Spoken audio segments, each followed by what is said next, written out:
Hello! Hello, everybody. Good evening, one and all. Hello, everyone. Welcome back to Chasing Tales. Welcome me back, because it's been a hot minute. Finally returned. So we've got a couple little orders of business to get to before we dive into tonight's episode of Chasing Tales, into some Dungeons and Dragons with us. But very first thing to mention is our very regular acknowledgement and appreciation for our wonderful friends at the Cognitive Merchant, producers of bespoke, customized, leatherworking accessories, tabletop RPG things, and LARP gear. Sexy. Bubbled in such glory here. You can find them with great ease through Twitter and things, the links in our description, or to go to their website, which is thecognitivemerchant.co.uk. So go check those guys out, give them some love in these hard times, because con seasons where people like that make their love, and it's been a hard year for that. So They're having a sale for Christmas, so go grab some stuff. If I point to my right, because Nega's up on this table, so it's not just random pointing. Wait, if I go far enough, there we go. I don't know how the overlay looks with that in front of my arm in a horrible direction. I mean, I'm like on the opposite side of the screen to you. The overlay goes. So for the overlay, it goes off to the left side and then comes back around from the right side of Meg. Sounds just about right. Wait, let me try. Is my arm showing up on any of your guys's? Oh my god, there it is! Whoa! Before we get into too much game stuff, do any of you guys have any announcements or things you want to bring up, mention, shout out, or in other way raise before we're done stuff? I would just like to raise that I'm excited. Hell yeah. I haven't played Markos in a while, and it's going to be exciting to forget how everything works. Do we want to do other project promotions now, or save that to the end? We'll do that at the end, I think. Yeah, ends of break, to so shout we'll have out time to go and check things out. But yeah, we are a busy bunch. I'm sure you guys have seen us around. Happy Thanksgiving to any Americans watching. If you are, go be with your families. Don't you know? No. Sorry. Sit and watch D&D. Watch D&D with your families. Yeah, watch D&D with your families. Yeah, get your family to watch. But make sure they all log on their own devices and get in the chat. All individually say hello. Also, yeah. Don't forget to go onto Animal Crossing to get the event stuff for Turkey Day. Yes, get Turkey Day event stuff. Yes, there is one other thing to call out, which some people have mentioned in the chat, which is that we are now affiliates as well. We have reached 20 affiliates at last, and so we have some fun stuff to do with Capitalism. Wonderful. We're playing the game and we're trying to win, so yes. So thank you to everyone that's viewing, that has subscribed and joined us over these months and months of awkward times, but playing some D&D, having some fun. We're having a great time doing this, and like 50% of this is us playing a game with our friends, and the other 50% is enjoying and sharing it with you guys. So thank you for being here. Alrighty. In the breaks, people have mentioned to me that my kind of DM catchphrase is "alrighty," and now I'm hearing it constantly. Yeah. I know that mood. I picked that up from you. I say it all the fucking time now. Hopefully that's where my influence ends. So, what I think we'll do now is a brief reminder of where the Soulguard, our adventurers, are right now. A bit of a summary, bringing us up to where we are at the moment in the game. Then we'll go through some character descriptions. There aren't many of us here today. We'll get to that as well, and then we'll dive in. So, previously on Chasing Tales, the Soulguard, our wonderful band of adventurers in the country of Adigan, taking a bit of a break. They've been on adventures across the kingdom, across this part of the globe, fighting dragons, fighting wars. But now it's time to do a little bit of something for them. Ashura, the drow bard from the Hukuri, from deep beneath the earth, made a deal with a hag, and his friends, the Soulguard, decided to help him by going to address this hag and try and renegotiate in the way that D&D parties so often do. By killing her. But on the way, there is a place called Browpeak Burrow, a gnomish town once long ago overrun by orcs, by a branded group of orcs that kind of ousted them from this. And so for years gone by, this gnomish burrow has gone uninhabited. But secrets lie within this place that are of the Soulguard's interest, for they found the amulet of a shield guardian, and the creator of this amulet once resided in this burrow.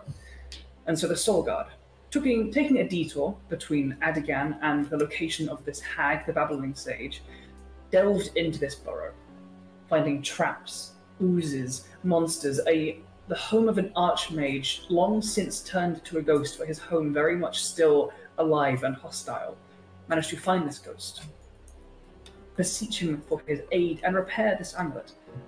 And as they have exited, they have found their way to the old church of Specklechief, the gnomish deity. And while here, encountered the other prominent inhabitant of this burrow, the psychic predatory ooze, known now as the Oblex. Before we get into picking up directly, we're going to go through a little character description for anyone who's new here, who haven't yet met your wonderful faces. So, Riona, who are you playing? What do they look like? Oh, I am playing Hemlock. She is a half-orc, half-elf young woman. She stands at about 6'1", with green skin and long black hair that's pulled back into a braid and woven in with twigs and leaves and a crown, a wreath of branches gifted to her by a dryad. She walks with a staff to assist with a limp, and she is a 11th level Circle of Spores druid. Beautiful. Markos. David. Hello. Markos Astreva is a human man, looks to be about 30. He's got tan skin, fairly tall, bit of a scruffy beard and short dark hair. A couple defining features about him is he's always wearing his living wood pauldron, which marks him as an officer in the Adigani Royal Infantry. And he's got a big old rifle, which denotes him as a gun scout. A lieutenant, in fact. Indeed, he does. Megan. Hi. What? I am here playing Maple, as I always do. She is a gnome. She is 3'4", and is a multi-class rogue barbarian. So she stabs with much anger. She has now a kind of plaited mohawk of very curly, wild ginger hair, floral tattoos on the side of her head, her standard red bone armor, and her best friend Willow, who is her jackalope mount and everyone's favorite. We love Willow here. And last of the present and conscious, Jordan. Well, hello there. Now, picture in your mind's eye a dwarf of the Duragar variety, approximately 3'9", quite stocky in build, but also very lithe and dexterous. Enjoys punching things, especially with fistical sparkles, with their Way of the Sun Soul ways. Typically goes around wearing quite nice, baggy, free-fitting clothing. Somewhat long white hair, usually pulled back into a ponytail, with a beard, somewhat wiry, with flecks of grass soon in between as well. And is also dumb as shit. Defining character trait. We stand 1 - 1 int boy. My himbo baby. Beautiful. So, where we pick up today, the group of you, alongside Pariah, the tall, lanky, charcoal black-skinned tiefling with the long, sweeping antelope as horns, his crossbow in hand, you are all inside this church, utterly destroyed. Benches and pews lie scattered across, and woodworm and cobwebs denote the age of which this destruction has been wrought across this temple. More freshly, however, corpses of orcs and one mind flayer lay strewn across the ground, beginning the early stages of decay. Seeping through the cracks, escaping you as half of you stand there panting, and half stand there gazing as some enchanting magic has weaved across your senses and drawn you into a stupor. The red ooze, the Oblex, has withdrawn, retreating after taking so much of a beating from you all in true you fashion. But elsewhere, somewhere hundreds of miles away, and within weeks of time, a mirror shimmers like a heat haze over a desert. A veiled figure in a wispy grey dress, standing pensive and reserved within. Before it, kneeling on a fine woven rug, kneels a half-elf, with glossy chestnut braid of hair and blind, milky eyes. Rasps out, "Your blessings are heard, your hand shall be felt. As one, the rule shall be as waves on shores of Markos." He stands, straightening his elegant robes. As he does so, a falcon swoops across the room out of the dim and lands on his shoulder, its head darting about, its keen eyes observing, as his eyes remain blind, milky and gazing into the middle distance. The veiled figure within the mirror leans forward, a gaunt, pale hand extending through its glassy surface, offering out in the palm a number of delicate, thin needles, protruding from crystalline vials of dark green that contain something that moves and twists ever so gently within it, obscured by the translucent surface. "See that it is," the veiled figure responds. "You have witnessed the blessings I can bring to the worthy." I lean back. "Impress me." The mirror's haze fades, leaving naught but the reflection of this half-elf. Turns, donning an elegant jacket, wrapping an amber scarf around his neck, before heading out of a large mahogany door. But for now, Soulguard. As the church becomes ever so slightly more quiet, as this ooze begins to vanish through the cracks in the half-collapsed walls, what would you like to do?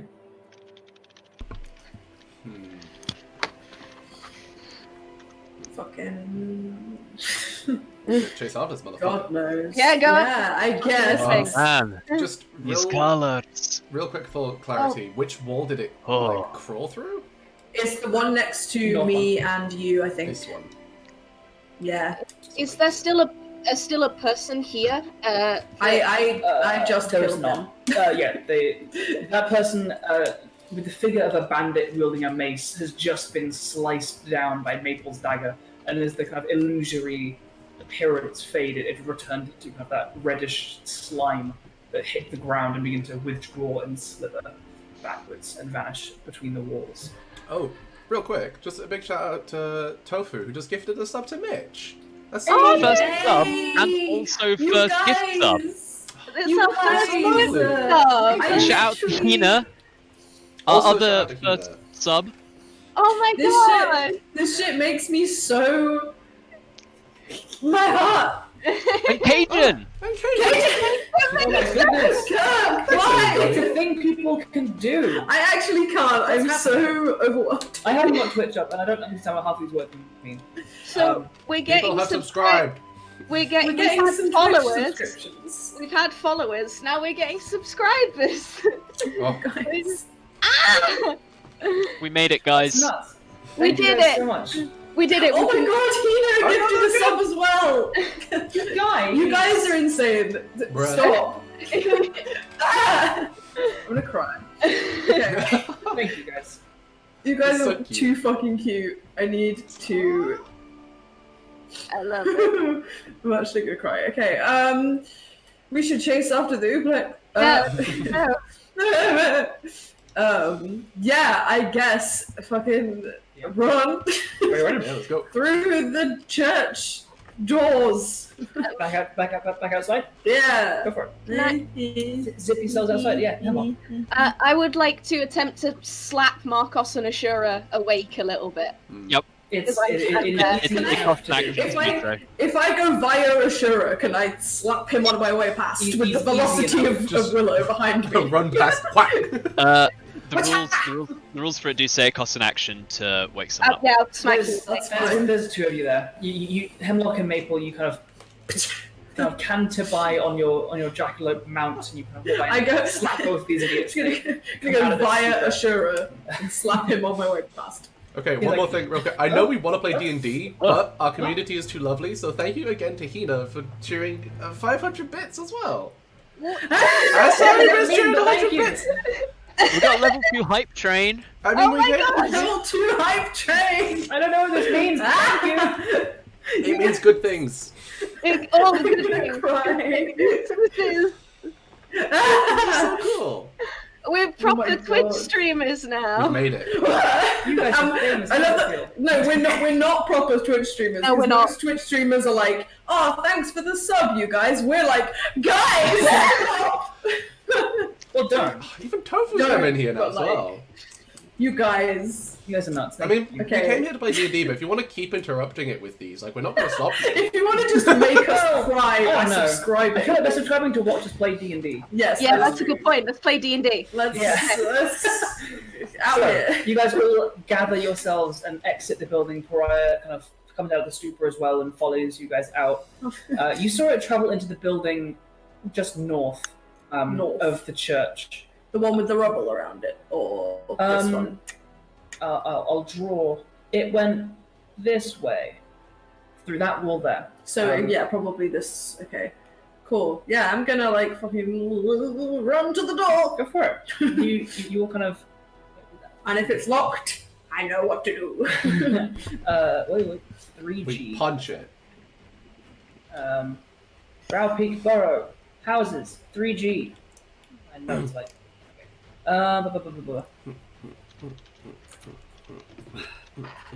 The door is not locked. As you guys all kind of gather outside it, running up to this door, and you kick it down, you see inside the dusty and dark and dim interior of a small, fairly humble home.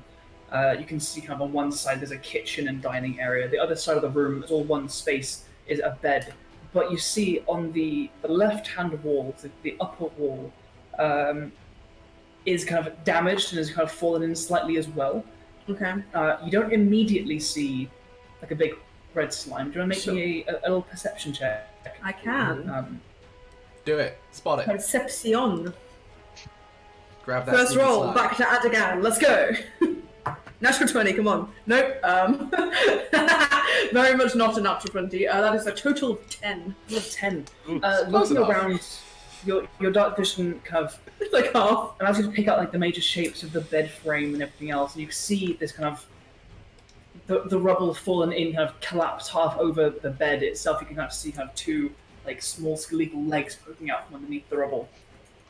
Does seem to be glistening slightly. You don't, however, see anything currently moving. Okay. I am going to... Me and Willow will do a stealth Go for over it. to the glistening puddle. Go for it. Make a stealth check for you, Willow. While you're doing that, Oh. everybody else. Maple has gone up to this doorway, is peering inside, and is entering slowly. What are you guys up to? Okay. Knowing that it can squeege its way through walls, I'm going to head up to this door and open it. Okay. Oh. Go for it. 3 F. I will head up with Markos just in case something nasty's going on there.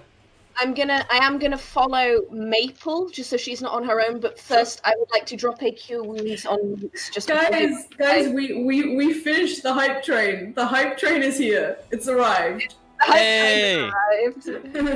Level 2 complete. Yeah. Nute, I'm gonna put a cure wounds at. Let's put it at. What's your health currently like? I can't quite make it out on Roll20. Nute. Mine is currently at 45. 45. I'll put a second level cure wounds on you. Aw, thank you. So take. I've lost all my dice. There they are. I'm ready. That's cocked. Ooh, Nice. Ready to type. 18 points of healing. Ooh. Nice. Ooh. That feels good.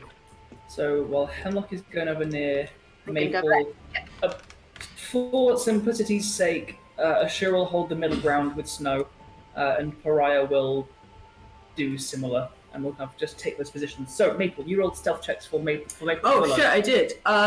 Maple got a dirty 20, and I believe Willow got a 15. Okay. So pretty good. You crouch your way inside, and you can see. Now to get closer, you can just like at the bottom of the bed, you can see there's like one of the shoes of whatever creature has been crushed by the rubble there, kind of is sitting on top of a small chest, with a big padlock on it. And you get a little bit further in, and you can see where this wall has collapsed through. It looks like something wet has slithered its way up over and through kind of the cracks in the wall. And you just see a little kind of movement of light as you see the door open in the next house, as Markos open the next one. Do you want to make a perception check for me, Markos? I would love to. Do it. Perceptum. Oh, not very good. I think my dark vision should still be up because I cast it before we come in, and it's 8 hours. Perception is 15. 15. I rolled like crap. Like, glancing through the room, your dark vision is still there, and although there's no light, you can see the shapes within this room. Similarly, is a small home. There's a large stone table in the center. You can see like a bunch of like old, rusted tools scattered across this place, like small chisels and tweezers and things. And you can see kind of going around this table is like a slick trail. And as you're kind of tracing across, you just catch a glimpse of like a moving ooze traveling up at the top left, where the rubble of like the completely collapsed in street seems to be, as it seems to disappear through that next wall. It's gone, basically. You've just seen it travel into. I'll just draw a little. Is it into this room? Right. Yes. Okay. The slimy bastard. Shall we follow, Nute? Maple, it's up here. Let's go for it. Yep. I cannot. There is an invisible wall of force that is not letting me get in. The door's shut. Hold on, let me punch it. I'm dragging the icon, but nothing's happening. Shit, hold on. I realize Markos is now no longer vaguely Eastern European and has just become a fucking guard from Skyrim. Roll 20 updated and now be somewhere else. Lighting. No, that's a drawing thing still. Let me get some more tea. There you go, you can move now. Yay. Yeah. Dynamic lighting is a really cool tool, it just sucks that for some reason it didn't work for us. Yeah. It just made a bunch of people's laptops crash. It was too much to render. And everyone's laptops screamed in agony. Yeah. Cool. Andrew turned dynamic lighting on all our laptops. Were like, no! So, Nute and Markos, as you two get into this next house, and just as you see this Oblex vanishing through into the next building, further into the rubble, Maple, Hemlock, what do you guys do? I would like to run up to, I guess, where Markos and Nute are, Okay. if possible. And it just disappeared into the rubble, right? It disappeared where I've drawn that green line, because you can see, like, as a small alleyway would kind of go between these various houses, all of that area is completely caved in. Okay, I want to see if I can use my hammer to, like, just smash the way through and, like, clear that reach your so way we can through get that. through. Oh, Yeah. hell yeah. I'm going to do a proper sledge. Come on. Okay, as you guys are doing that, then Ashura and Pariah are going to see that you guys are doing that, and going to run to this house on the top side and going to enter. Wait, to see is closed, I think. It's under the door, trash house. Cool. Yeah, they will get inside this next house and have look at this wall, ready to hem anything on that side.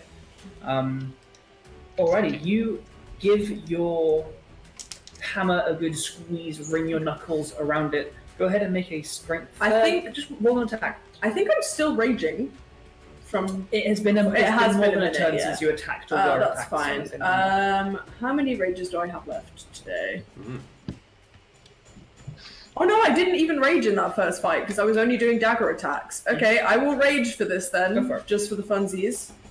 And yeah, roll an attack. Roll. I'm gonna reckless attack. Beautiful. That Or will- advantage. Probably won't hit back. No, probably not, but you never know. It could do. And I rolled 2 natural ones! Oh, Okay. Welcome back to Adigan, everybody. Okay. Yay. back. Having a great day. I need Maple.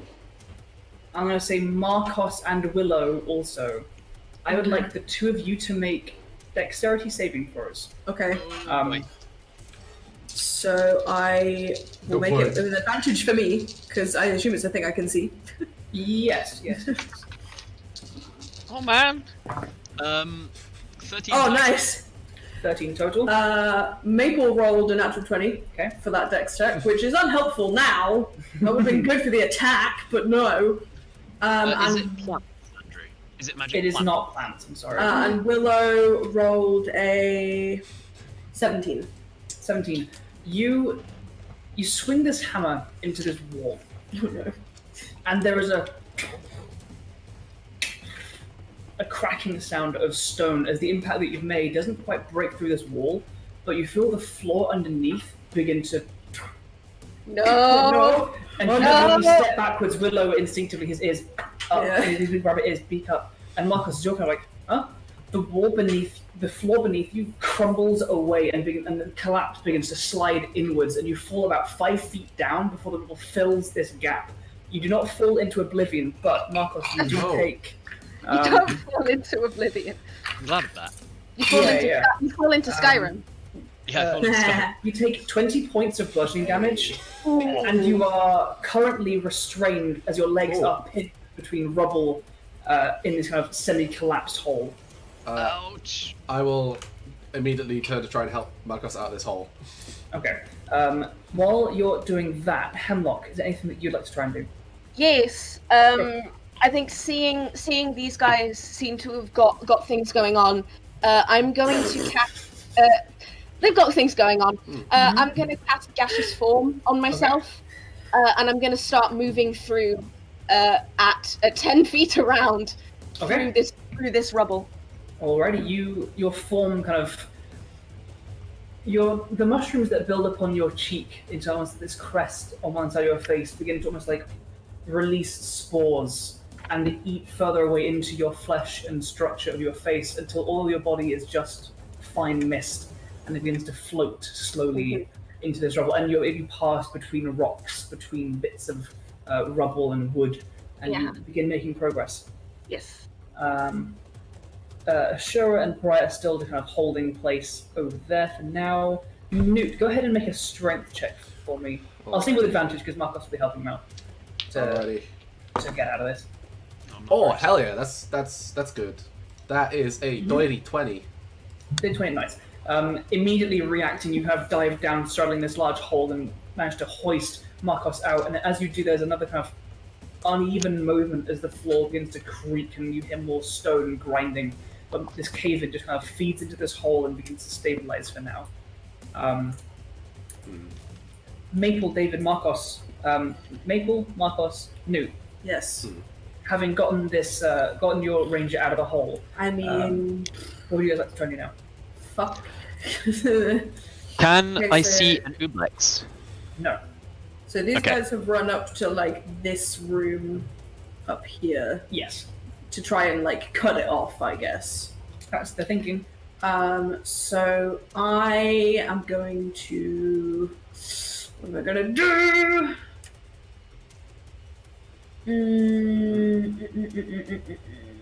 Punch the wall! I'm like, I really want this hammer thing to work. I'm gonna try, rather than trying to get through the rubble, I'm gonna try and get through this wall right here.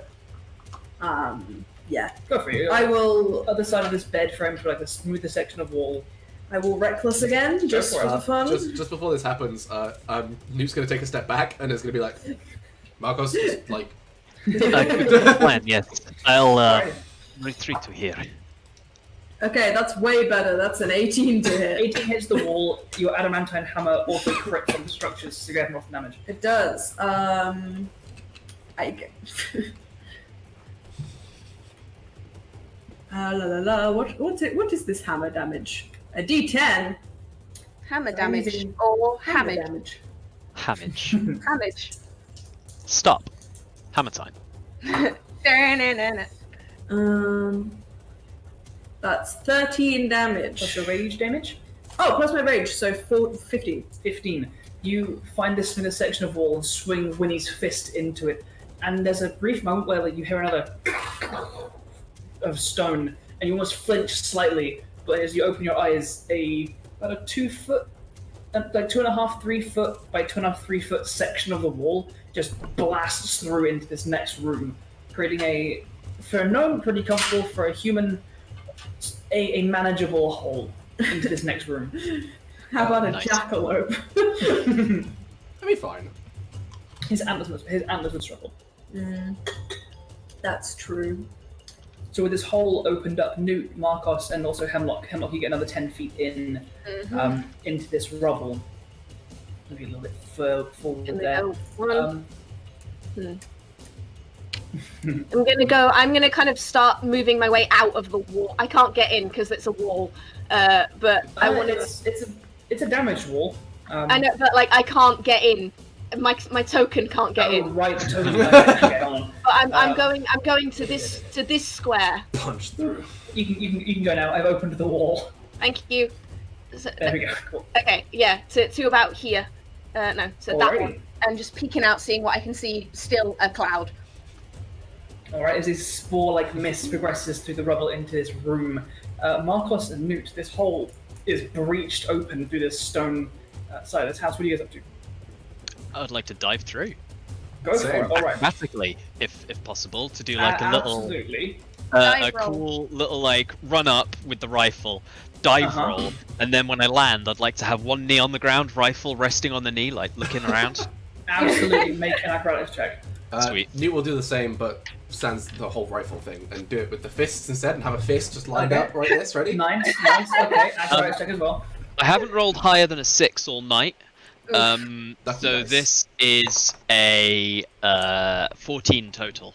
14 total. You dive through the stock of your rifle kind of clips the edge of this stone, and like Aw. though you're a little bit off balance, you get out of the roll, but your rifle isn't quite in position, so it's a slightly scrappy like Yep. at the end of it. And But just do you a do quick get glance into around, position. make sure no one saw me. Newt got a 22. Perfect. 22. Newt both saw you and nails the landing. But you are now both inside this room. So back you both in there.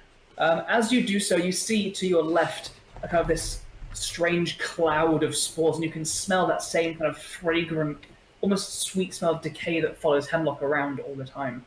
And you guys also see kind of squishing itself up into the back corner of this room, where you see that there's no cave-in further back in this room. It all kind of is back to kind of unharmed carved stone. Is this massive 15-foot across pile of red slime, which is just faces in it moving about. Kind of one appears and looks at you longingly, that almost looks like a person you recognize, but is gone before you can identify whether they are or not.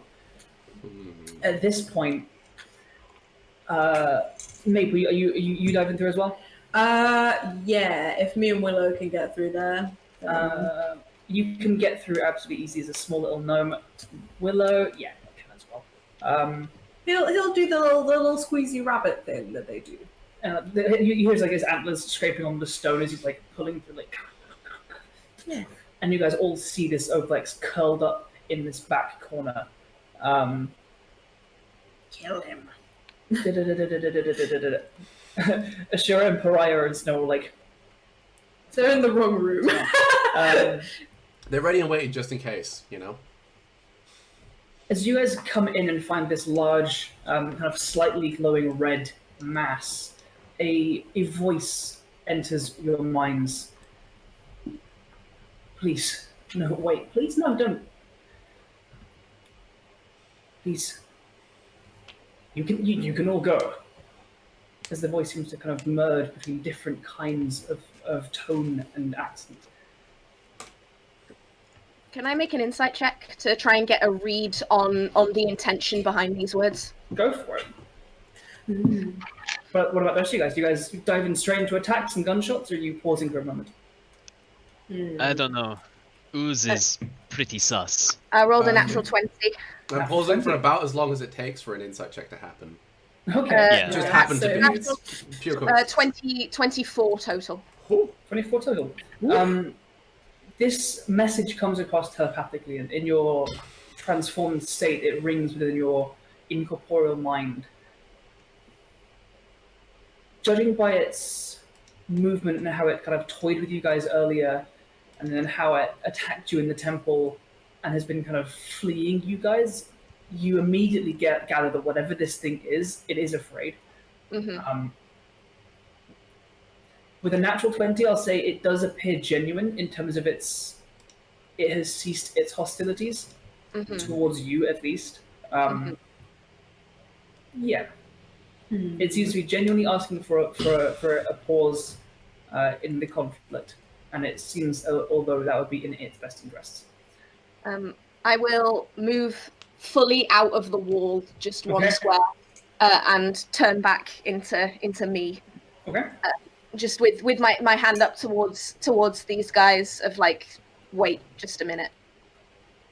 A really odd sight strikes all of you as this kind of cloud of spores and mist solidifies into Hemlock as kind of like swirls around like mist. The final bit coalesces into like the kind of flapping side of her clothes as the hand comes out. Wow. The different pseudopods of this red mass almost like clutch as like arms spawn from it to kind of like grasp up at the stone around it to push it into this corner. I'll let you go. Just leave. I'm sorry.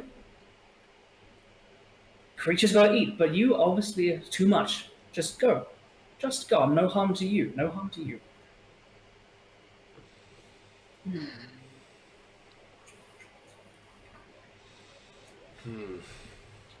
No harm to us, but maybe to the next who come here.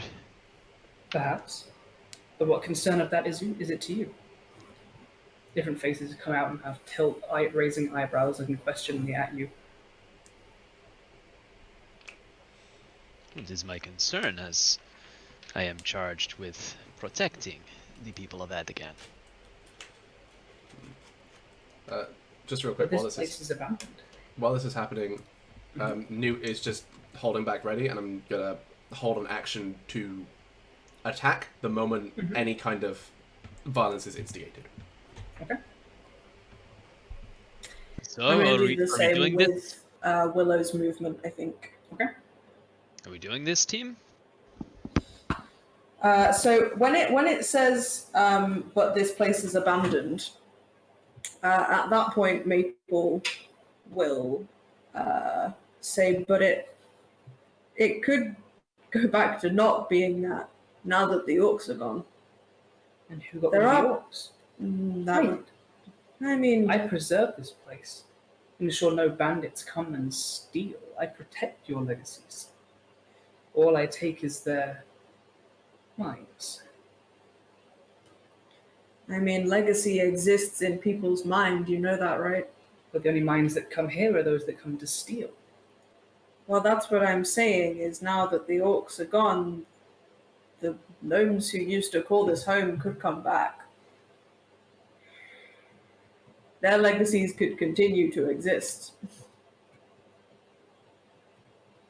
And what of me then? Well, where have you come from? Here? Have you always been here? Or were you someplace else before? Nothing asks to be created.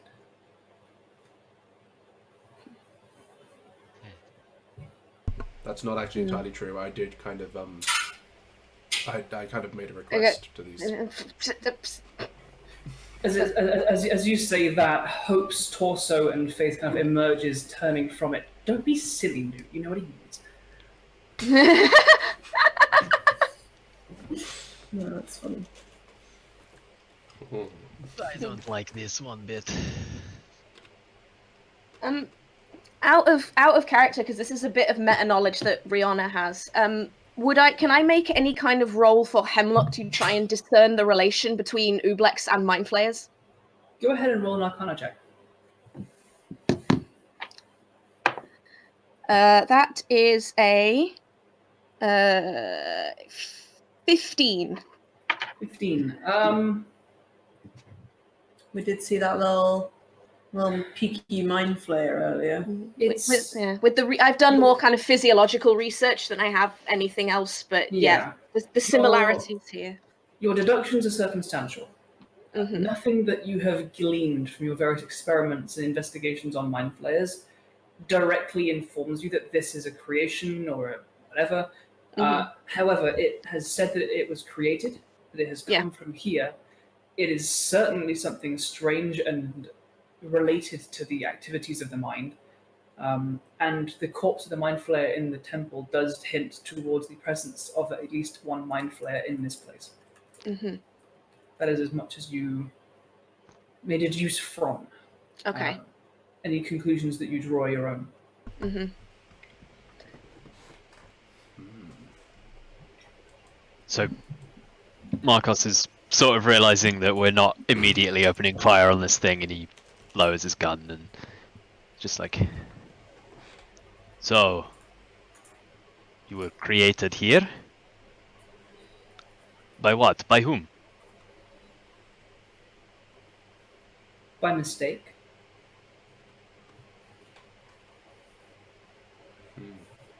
By something that lies dead, or at least no master came to teach what I am, what I can, what I do, why. As any creature, I must feed. And a steady stream of bandits, thieves, grave robbers find their way into this hall, and so I feed. Such, it seemed, are you, but my chances seem to have run thin, and so it behooves me to make some peace with you, but shall you persecute me to death for the need to feed? To support a physiognomy I did not choose nor ask for. I know the mind of your Lady Summerhold.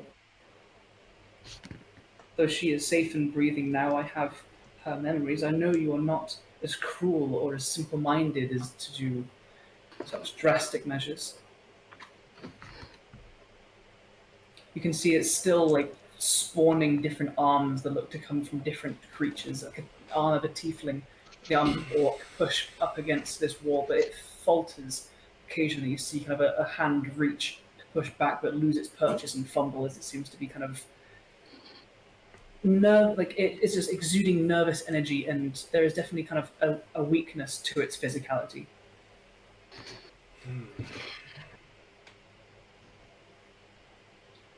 I will make no decision on this. I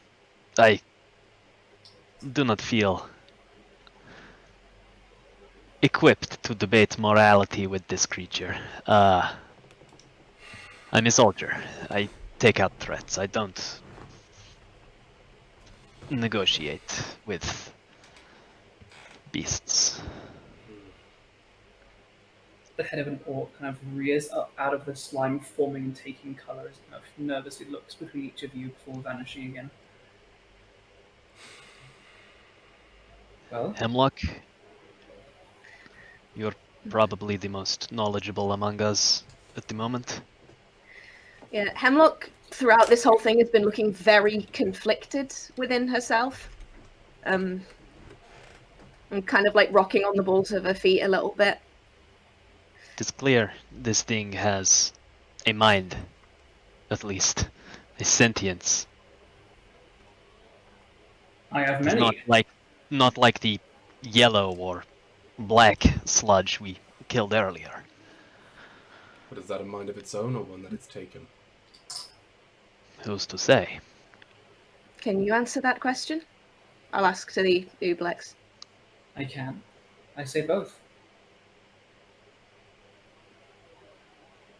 I subsist not on the physical, I take whatever energies I can glean. The rest is cleaned up by the mindless things you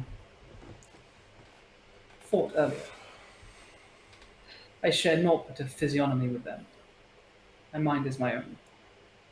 The only thing I have a problem with here is the rest isn't necessarily cleaned up. The body you leave behind is cleaned up. The tortured souls you leave behind are not.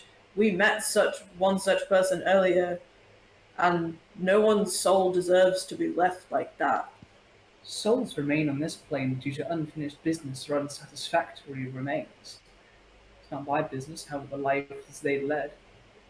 To go stealing from graves, to go robbing legacies from those that can't defend it, would surely torture a soul into unrest.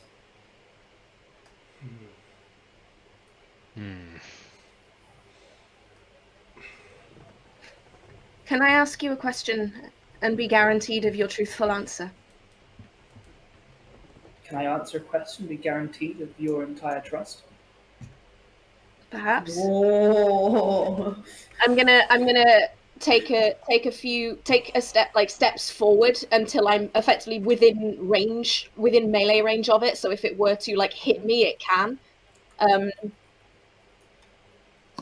loosely humanoid form, not taking on any color or specific skin or any illusory clothing, just a humanoid form kind of extrudes at the front of itself, standing at the same height as you, kind of a similar build, with just kind of a featureless, gelatinous red face, just kind of looking at you neutrally.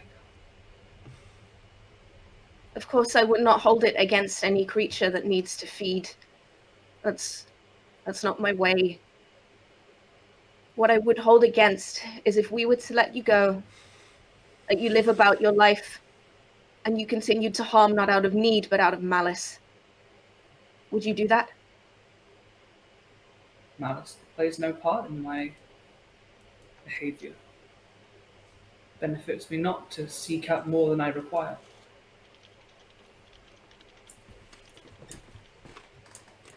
And so far, I have not had to seek at all, for all I require has come to me. And what when it doesn't? What when this place becomes notorious and bandits and outlaws and grave robbers and the like, they learn all who come here go missing and they see apparitions of those long dead? What then? Then I have secured a sustainable food source.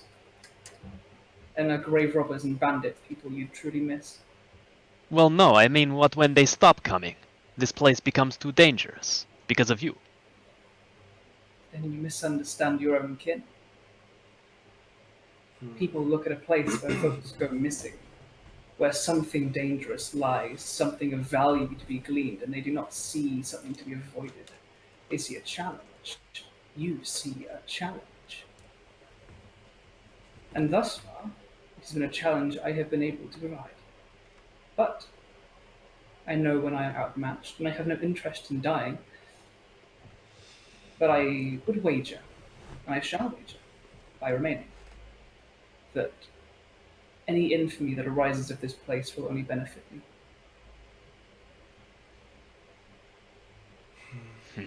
It's not wrong. People do like to wander into dangerous places, even if they have no idea what they're walking into. I mean, we like were us. specifically told not to go to this church, and we still just... Yeah, well, I wouldn't say that was because we were just wandering in, not knowing what we were getting into. We were wandering in with the intention of destroying whatever it was that harmed all these people. It's not about knowing what you can get into. It's about the confidence that you can make it back out.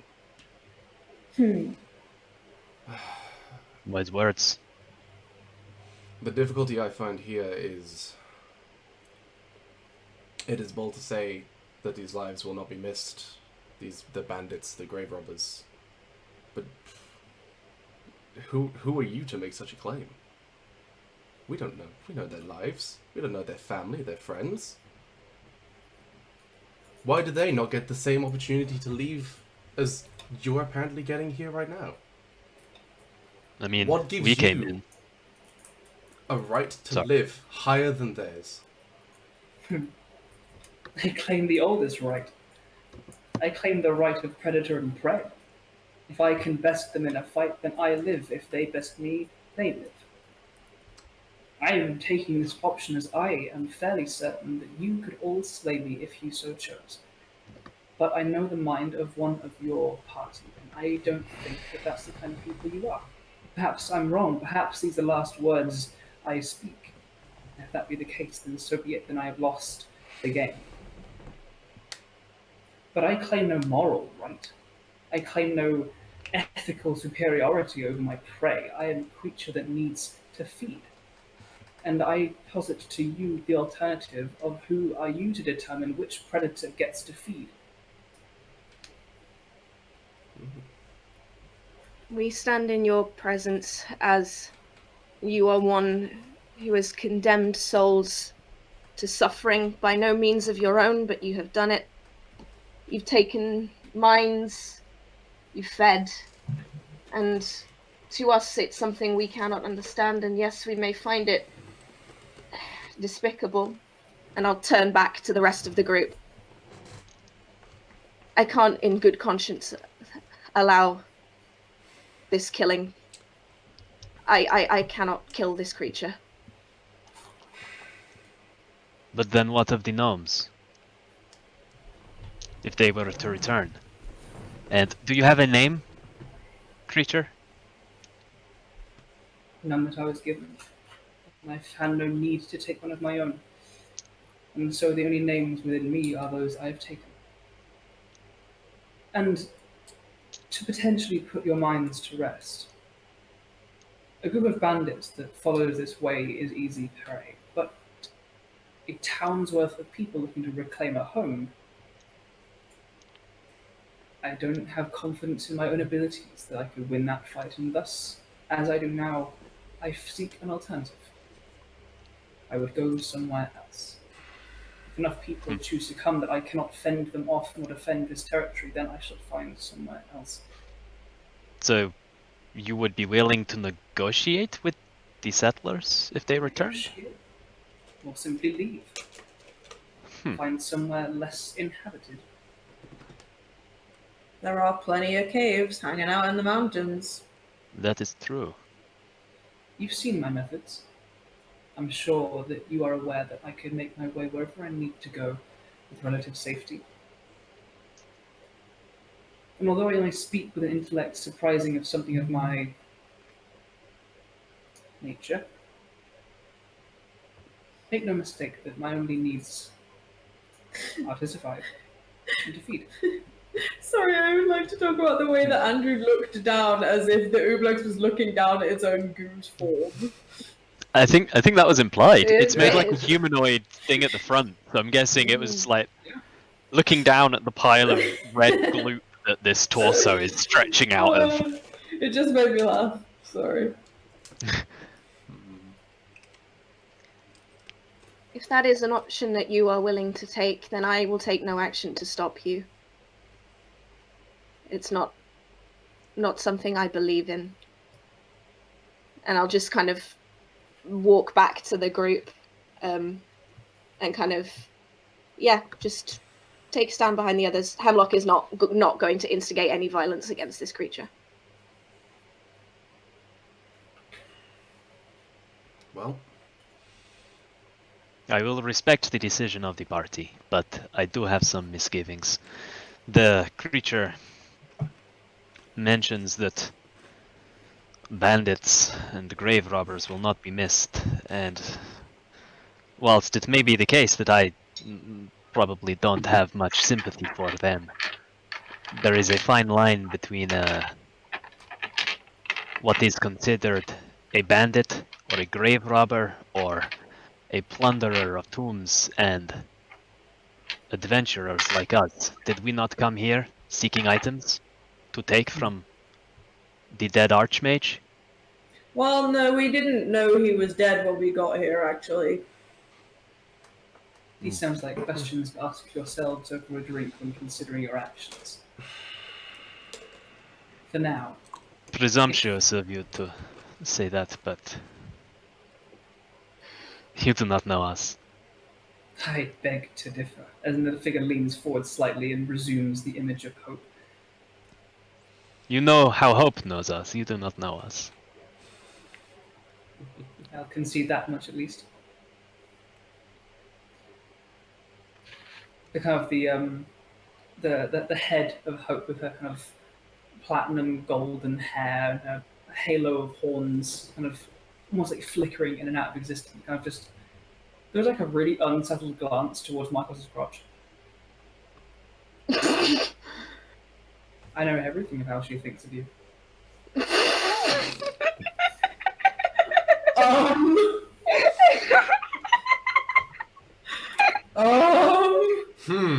Okay. Are we leaving, party? Look. If we aren't going to slay this creature, then I just say we be on our way. We should inform. Well, do we have a contact for the people I'll who tell used to live you. there? I'll tell you what I'm going to do. We're going to go back when we go back to Adigan. I am going to inform that one guy. Riona Shergold. Yeah, that guy, the gnome guy. Damn, my brain is good. I was like, wait, who's the gnome chief? I have it in my notes somewhere. Yeah, there it is. Yeah, I'm going to inform Riona Shergold. He will know what proceedings to go about to get the gnomes who used to live here back to the burrow should they want to come back. And I will ask him to keep me up to date. And I'm going to turn to the Oblex as I say this. And if I hear anything about mysterious disappearances, people being fucked in the head, people's spirits not being properly laid to rest, or anything else that indicates that you've been fucking around, I will come back here and kill you myself. I'm perfectly confident that you could. You have granted me an amnesty here and showed mercy where you didn't necessarily have to, in the arms to lean towards the side of mercy. And while I may profess to be a simple creature as far as my needs go, do not fear that such kindness be forgotten.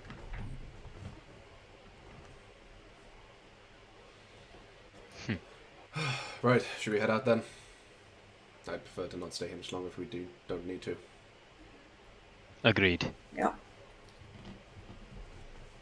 Alright, Nute's gonna climb back through this hole. It oozes off. Alrighty.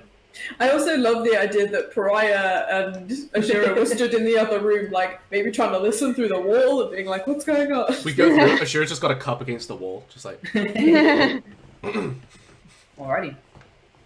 Are the rest of you guys making your way out? Yeah. I'll make my way out last. Okay.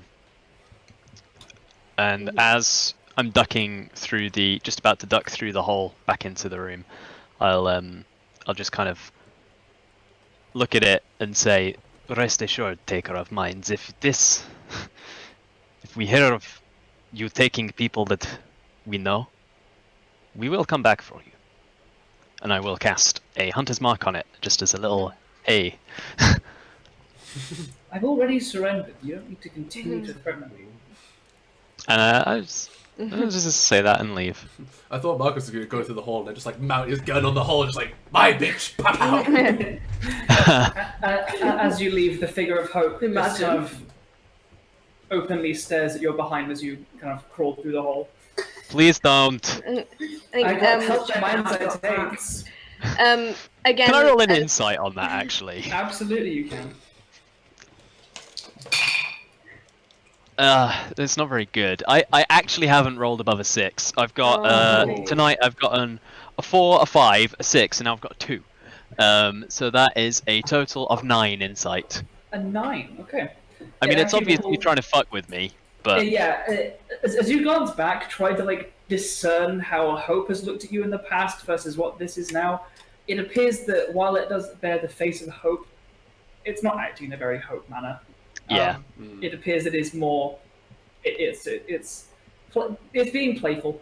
It's drawing on the mind of the horny orcs a little bit more than it is drawing on the mind of Hope. To be fair, it has been made clear, as we saw in our Lasers and Feelings game a couple weeks back, that goo do be getting real horny. Goo do be horny. I think just as Markos is leaving, I'll kind of leave shoulder to shoulder with him and turn back and give it almost kind of a slight sad smile, and say, Oh. one who stands at the top of a food chain doesn't always remain there. There'll be a time when the people that come to this burrow aren't looking for treasure, but you. Be aware of that. And I'll leave. The face kind of returns to that formless, dark, reddish, gelatinous form and kind of gives you a nod as it recedes and folds back into its amorphous, gelatinous shape as you all make your way out of this chamber. Mm-hmm. Is there any... Markos, Ashura and Pariah kind of meet up with you guys again and like, what was that? I heard you talking. What's going on? Oh, we're leaving? Okay, cool. And follow along with you guys. It's a fantastic Alex impression. That's very good. Wait, you're saying Alex didn't just join the call there?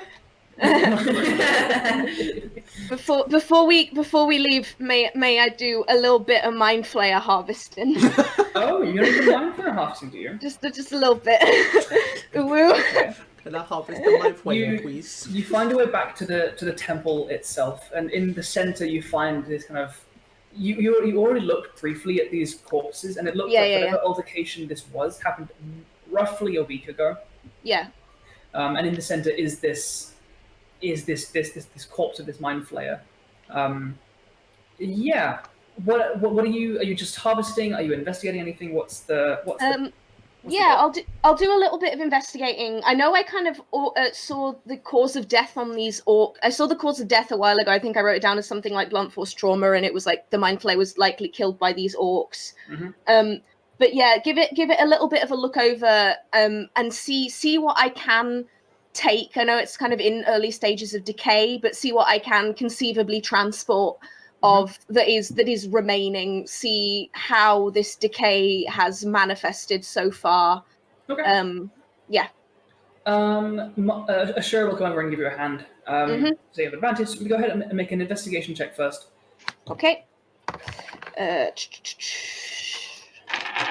That's not a D20, that's a D12. I can, yeah. That's a six. I've got my own Spotify on. It's a 16. A 16. Okay. As the two of you are kind of like turning this mind flare over and inspecting it, you notice something slightly strange. You can see on these orcs, they all have the scarred left hand. As these all were branded orcs, the orcs that kind of were rejected from the tribes that formed these kind of marauding bands. As you're looking over this mind flayer corpse, its left hand seems to bear very, very faint signs of scarring. And as you peel back the tentacles, look towards its mouth, it does have that almost like a ringed, sharp beak, but it does seem to have two larger growths near the bottom side of it. It's a mind flayer orc? You get the impression that this was an orc. Holy shit! Okay. With that knowledge, I'm gonna take its head again. I want that head. I wanna have a look at this thing.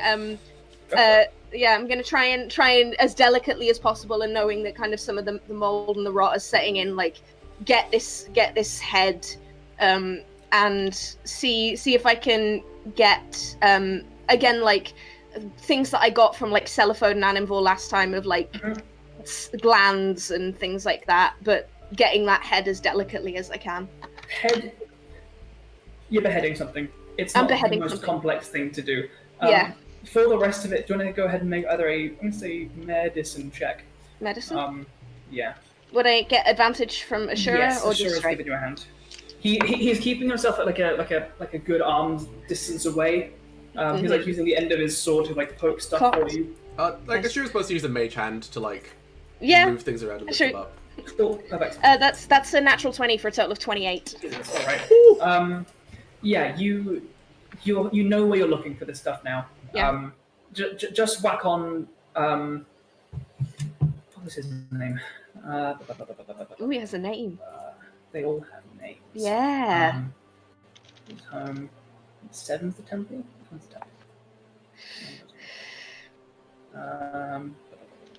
10.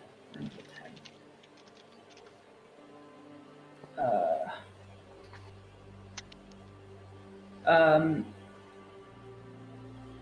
You have, let's say, a bag of Zoralark goo. Zoralark? I've put the name in the chat for purposes. I'll say he has a name tag. And so he has a name tag! Hi! It's like a target name tag. But yeah, you get a good old scoop of that goodness, which you can use to. I'm going to say, without it really much trouble at all, you can remake the different potions that you've already made. Nice. I believe detect thoughts and contact other plane are what you've made already with Mind Flayer bits. Yes, with Mind Flayer, yeah. Or you can try other things, but you get a good bunch of glands. You get a bunch of stuff for kind of more interest's sake. You through your various practices of medicine back on Leversuda, you've operated a couple times on a couple orcs in the fleet. You notice a couple stark similarities. Like the heart is bigger than a normal human's. In the same way that an orc heart is, and other things like that, where this ceramorphosis has taken this orc form. This is a I don't know how I would glean this, and I'm completely all right with you just saying I've got no way to tell. Would I be able to judging by kind of the differences to the orc physiology and how it's changed, know when this thing was still an orc and how long it's been since it was just an orc? I'm perfectly all right with you saying no. I'm just curious. I'm just thinking about how that information would be findable. Yeah. I'm going to say with a natural 20 medicine check, and effectively you've done a very thorough autopsy as well as a harvesting of this creature, and you have done similar things to other orcs. So this is in your wheelhouse. You gather that you don't know really anything about the actual process of ceramorphosis. However, you can see where some of the organs have a mutation is moving around it and has changed it out in a wave, and almost the entire form inside and out has already been taken by it. But you can see where sections of it haven't quite finished changing. Yeah. And so from that, you might conclude in some manner that it's a relatively young one. Okay. While things in comparison to the other Animvor, which you thoroughly dissected, Animvor was uniform in terms of any mutation or changes, or whatever he once was. Is now full Mind Flayer. Zoralark seems to have slightly incomplete. He has orc bits still. Yeah. Okay. Still big old swinging orc dick between them thighs. So thanks for that. Yeah, you are welcome. Why? So yeah, a relatively young Mind Flayer. Yeah, I will get all that down in my notebook. Get some sketches of how the mutation's been moving over, and then run on back to the others with another big jar. Yet. I was kidding about the swinging dick. All Mind Flayers are genderless. They don't have the genitals. Sorry, guys. Yeah, I'll just got another big jar with a cloth hastily thrown over it. Is that going in the bag? The roll 20 music has gone again.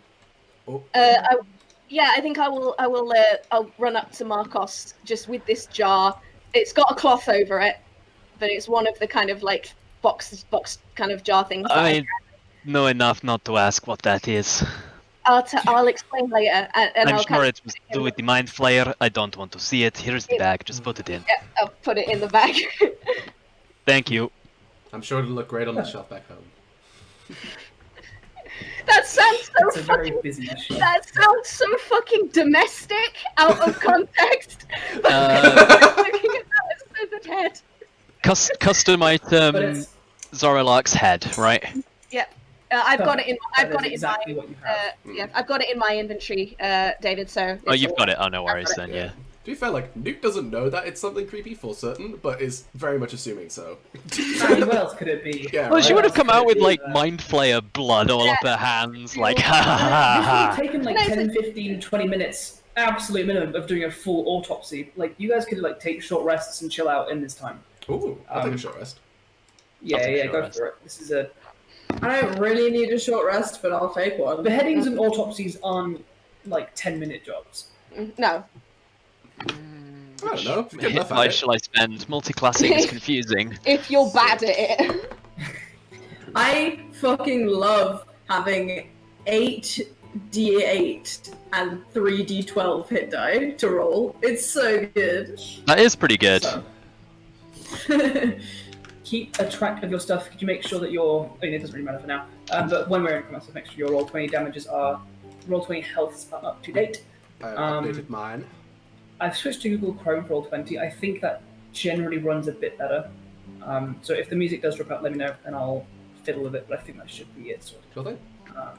Cool. Thanks. I think it mostly Any just drops other- out if it ends the track, I think. Yeah. I think I'm adding like the playlist. Okay, we'll see It how it should goes be then. playing the yeah. So, is there any other business that you would like to get up to in Browpeak Burrow before making your way out and heading towards Maldrin? I think we're probably good, right? I'm happy enough to just head out. Okay. Alrighty. Through today's various trials and tribulations, it is roughly, I'm gonna say, it's 4 p.m. On the day that it is. Oh. Yeah. What we basically today is the day that we like found Arkister and fixed the medallion and went through all his stuff and went through all the other rooms and now we fought the thing. We had a big it's day. been a while. Yeah. It was a big old day. Good job, guys. We're on a big dark map. On a What's big, the date? big Sorry? black Dark screen. map. Big dark map. Hold on. It's just a big black box. Maggie, what's the date? There you go. Ah, there we go. You should know. Well, David, I can answer that for you. How about you, me, 7?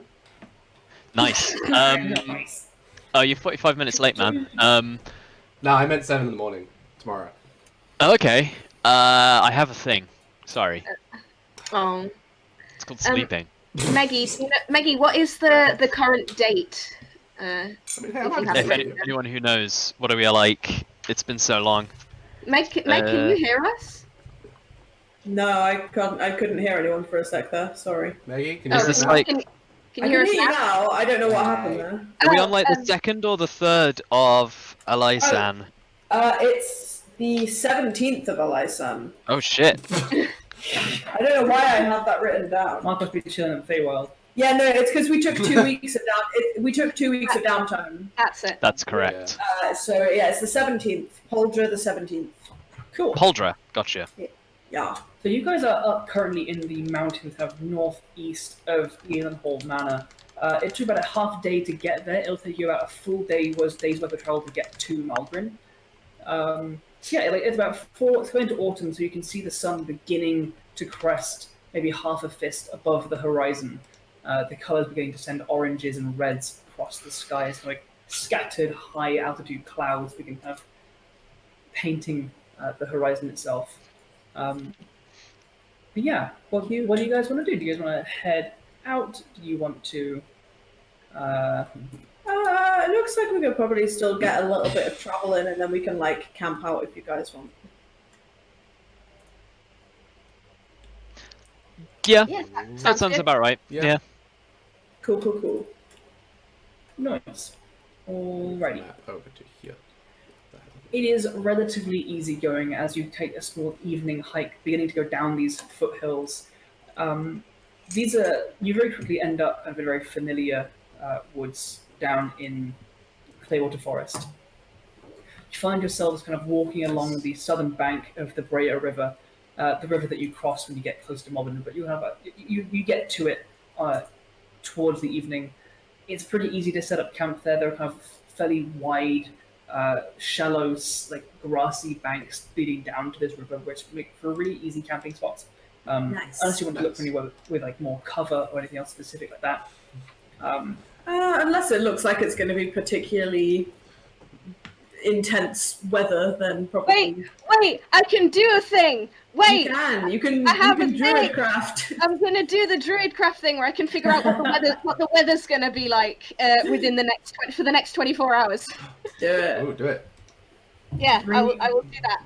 Bringing your hands together, you create almost like a hovering, caseless snow globe, which is just kind of like flashing and kind of glowing with orange and red lights, and you have soft clouds kind of hovering at the top. They begin to go dark, and the clouds maintain high and dry. About halfway through the casting of it, the clouds begin to kind of roll in at a lower altitude and begin to kind of a pitter-patter of water lands on your hands as you're holding the spell. As light and dawn begins to rise, the rain continues, and kind of mid-morning, it passes. The clouds go, and it's a clear blue, slightly damp rest of the day. Light rain from late night till early morning. Alrighty. I love this spell. Can I just say I love that fucking spell? I love Druidcraft is great. I love it. When I was playing Lilu a really long time ago, the way that I would like get her onto ships and stuff if we needed travel would be her being like, I can predict the weather for you, that's useful, right? Cool. A relatively eventless night of rest finds you all. The road on the opposite side of the river, from fairly early morning, you hear kind of traffic and wooden wheels like clattering over the rough stone road heading towards Spindle Key, and you begin your day's travel. And as predicted, you wake to a slightly damp, light rain that passes in mid-morning. And it's fairly nice and quiet. And when the rain passes, there is that nice smell of wet grass, the river going along the side. You occasionally see fish kind of swimming up along the stream. Is there anything you just want to do or get up to on this day of travel towards Maldrin? I want to, at some point, just like pull up next to Markos on our walking, and just sort of pull up and make conversation as is, but then eventually be like, thank you for taking care of Willow back there. I know it's not a big thing to do, but he is my best friend, and I'm really glad you guys like him as much as I seem to. Of course, I wouldn't let him, get in too much danger. You mean when the place with the books, right? Yeah. When those bookshelves just came alive and jumped on us. That was actually terrifying. Alcester knows how to set up traps, though. I'm starting to sort of understand a little bit more of the rationale behind banning magic in Adigan. Yeah. I don't like being attacked by animated bookcases. Yeah. Yeah, no, don't mention it. It is fine. He's a wonderful little guy. Yeah. I'm hoping he's going to be around for a while. He's definitely got more combat experience than any of my other mounts ever did, so...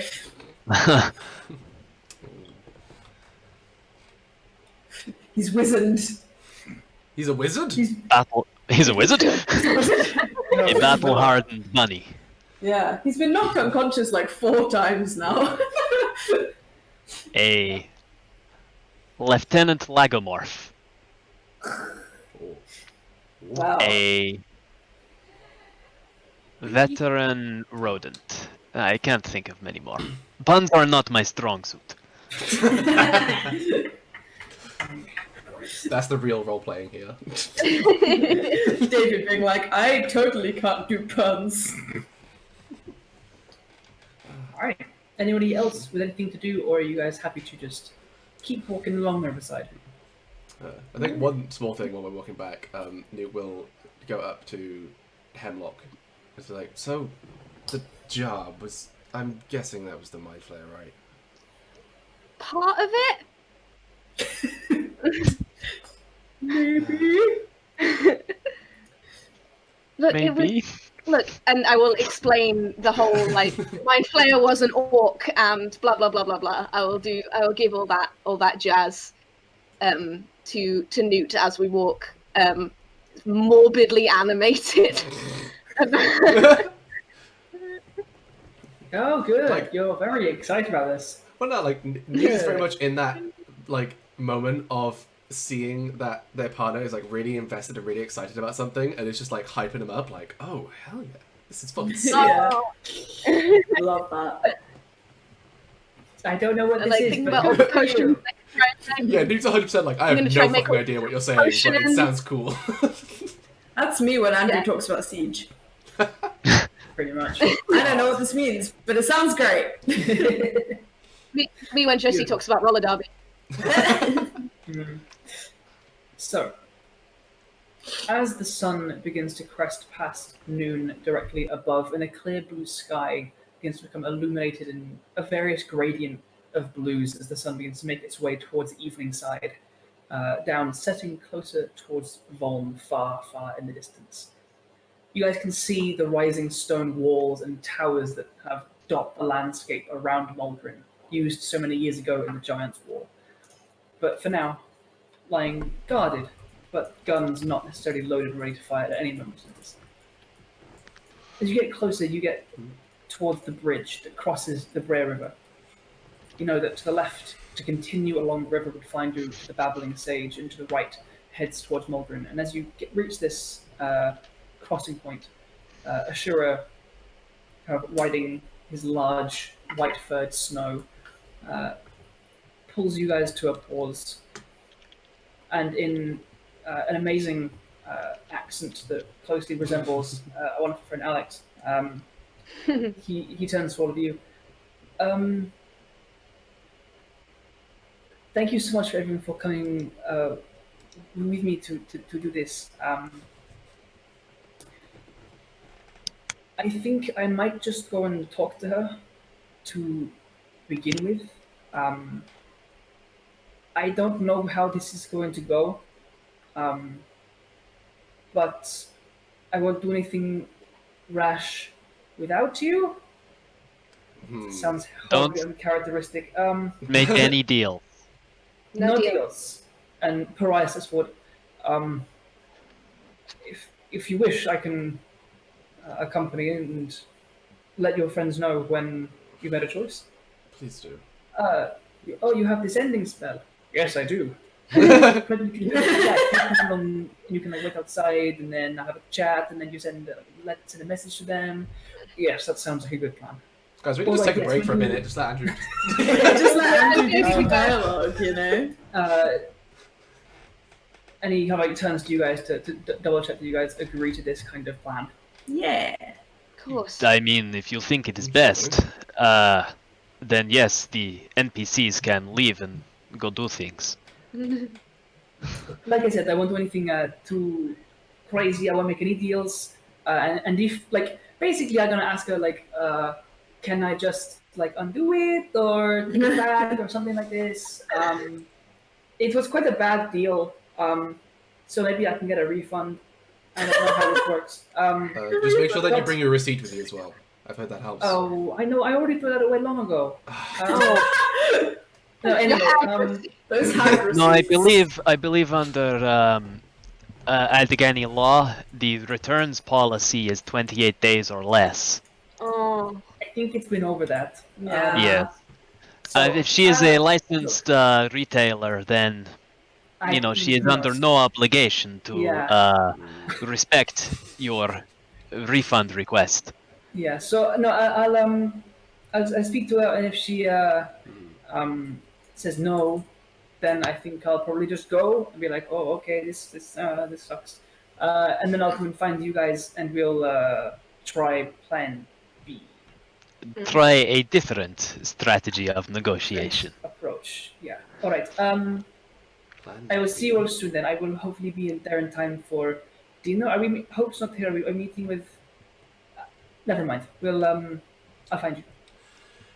We'll figure it out. Yes. Okay. I shall see you all soon. And he and Pariah both canter off into the sunset. And you see some light hand stuff as they rode away. They just skip away, holding hands. Andrew's just shipping characters now. Look, that's all I play D&D for. Just like, you fools, you've gone. Time to be shipped. To be fair, the Oblex was just fucking with you. Like, the Oblex is just screwing around. Also, to be fair, this would not be the first time that Andrew has shipped Alex's character with an NPC without him being able to have much to say in the matter. That's true. Yeah, with another NPC that is like Another tiefling who is also sort of like a bit of an Andrew embodiment. Honestly, I was thinking back to the first campaign we did a while back, where once again, after Alex's character went carousing, ended up getting married. Yeah, that happens. He just has. I felt so bad for his wife. And Lilu was so mad. Well, he was playing like this noble conquistador-esque, like musketeer type guy called Anton, who was all very noble and shit. And then he got married when he was drunk and was like, "Oh no, I can't actually be noble. Fuck that." He got married to an orc woman. Yeah, and she was lovely. She was lovely, and her parents were also really nice. Mm-hmm. Who we all met. Yep. Yeah. When that happened. Yeah. So, as evening and like late afternoon, really, can be like 5 p.m. ish. You guys cross the bridge, continue down this section of road, now cobbled with stones, and you kind of pass several carts going in and out. You find your way back to the very familiar town of Maldrin, back home for you, Markos. It is good to be back. The smell of the sea, the bustle. I miss this place. Markos, should we call in on your parents? That is a good plan. I said we were going to be meeting Ashura later. Shall we book a table? Get a dinner somewhere? Sounds good to me. As Excellent. you say that, as you say it as it sounds good to you, there is a faint echoing, followed by the faint, distant kind of whine of distant screams. Ashura fucked it up already. There's another explosion echoing, and Is that- immediately your eyes glance towards the west, towards the docks, and you can see a plume of black smoke billowing up. Oh no! Maris, no! What are you doing? Let's go. Let's just Let's fucking go. go! Take it off. Let's go. As you guys sprint through the town, you guys kind of on the southern side of Maldrin, by the riverside district, where all of the beautiful townhouses overlooking the river are, and you see people now running in the opposite direction. People from like collections of like their wares or belongings kind of grasped in their arms, running away. You see immediately there are groups of guards and soldiers from Maldrin who are taking up positions across the street to trying to figure out what's going on as well, and they're kind of guiding civilians in a direction, making sure people are going in the right directions and staying safe. As you guys are sprinting, there's another and a fireball explodes several hundred feet off to the left, and you just see kind of a plume of orange and a sound as something way quicker than a rowing boat or a small sailing boat zips across the water, and you see it between the townhouses that overlook the river. Let's go.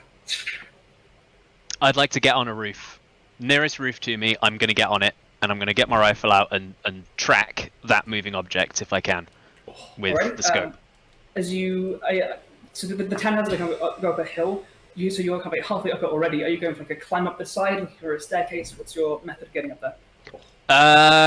Like duck into an alley if there's anything stacked up. Just like pull myself up and scramble up so I can just get a vantage point, just to see what's going on.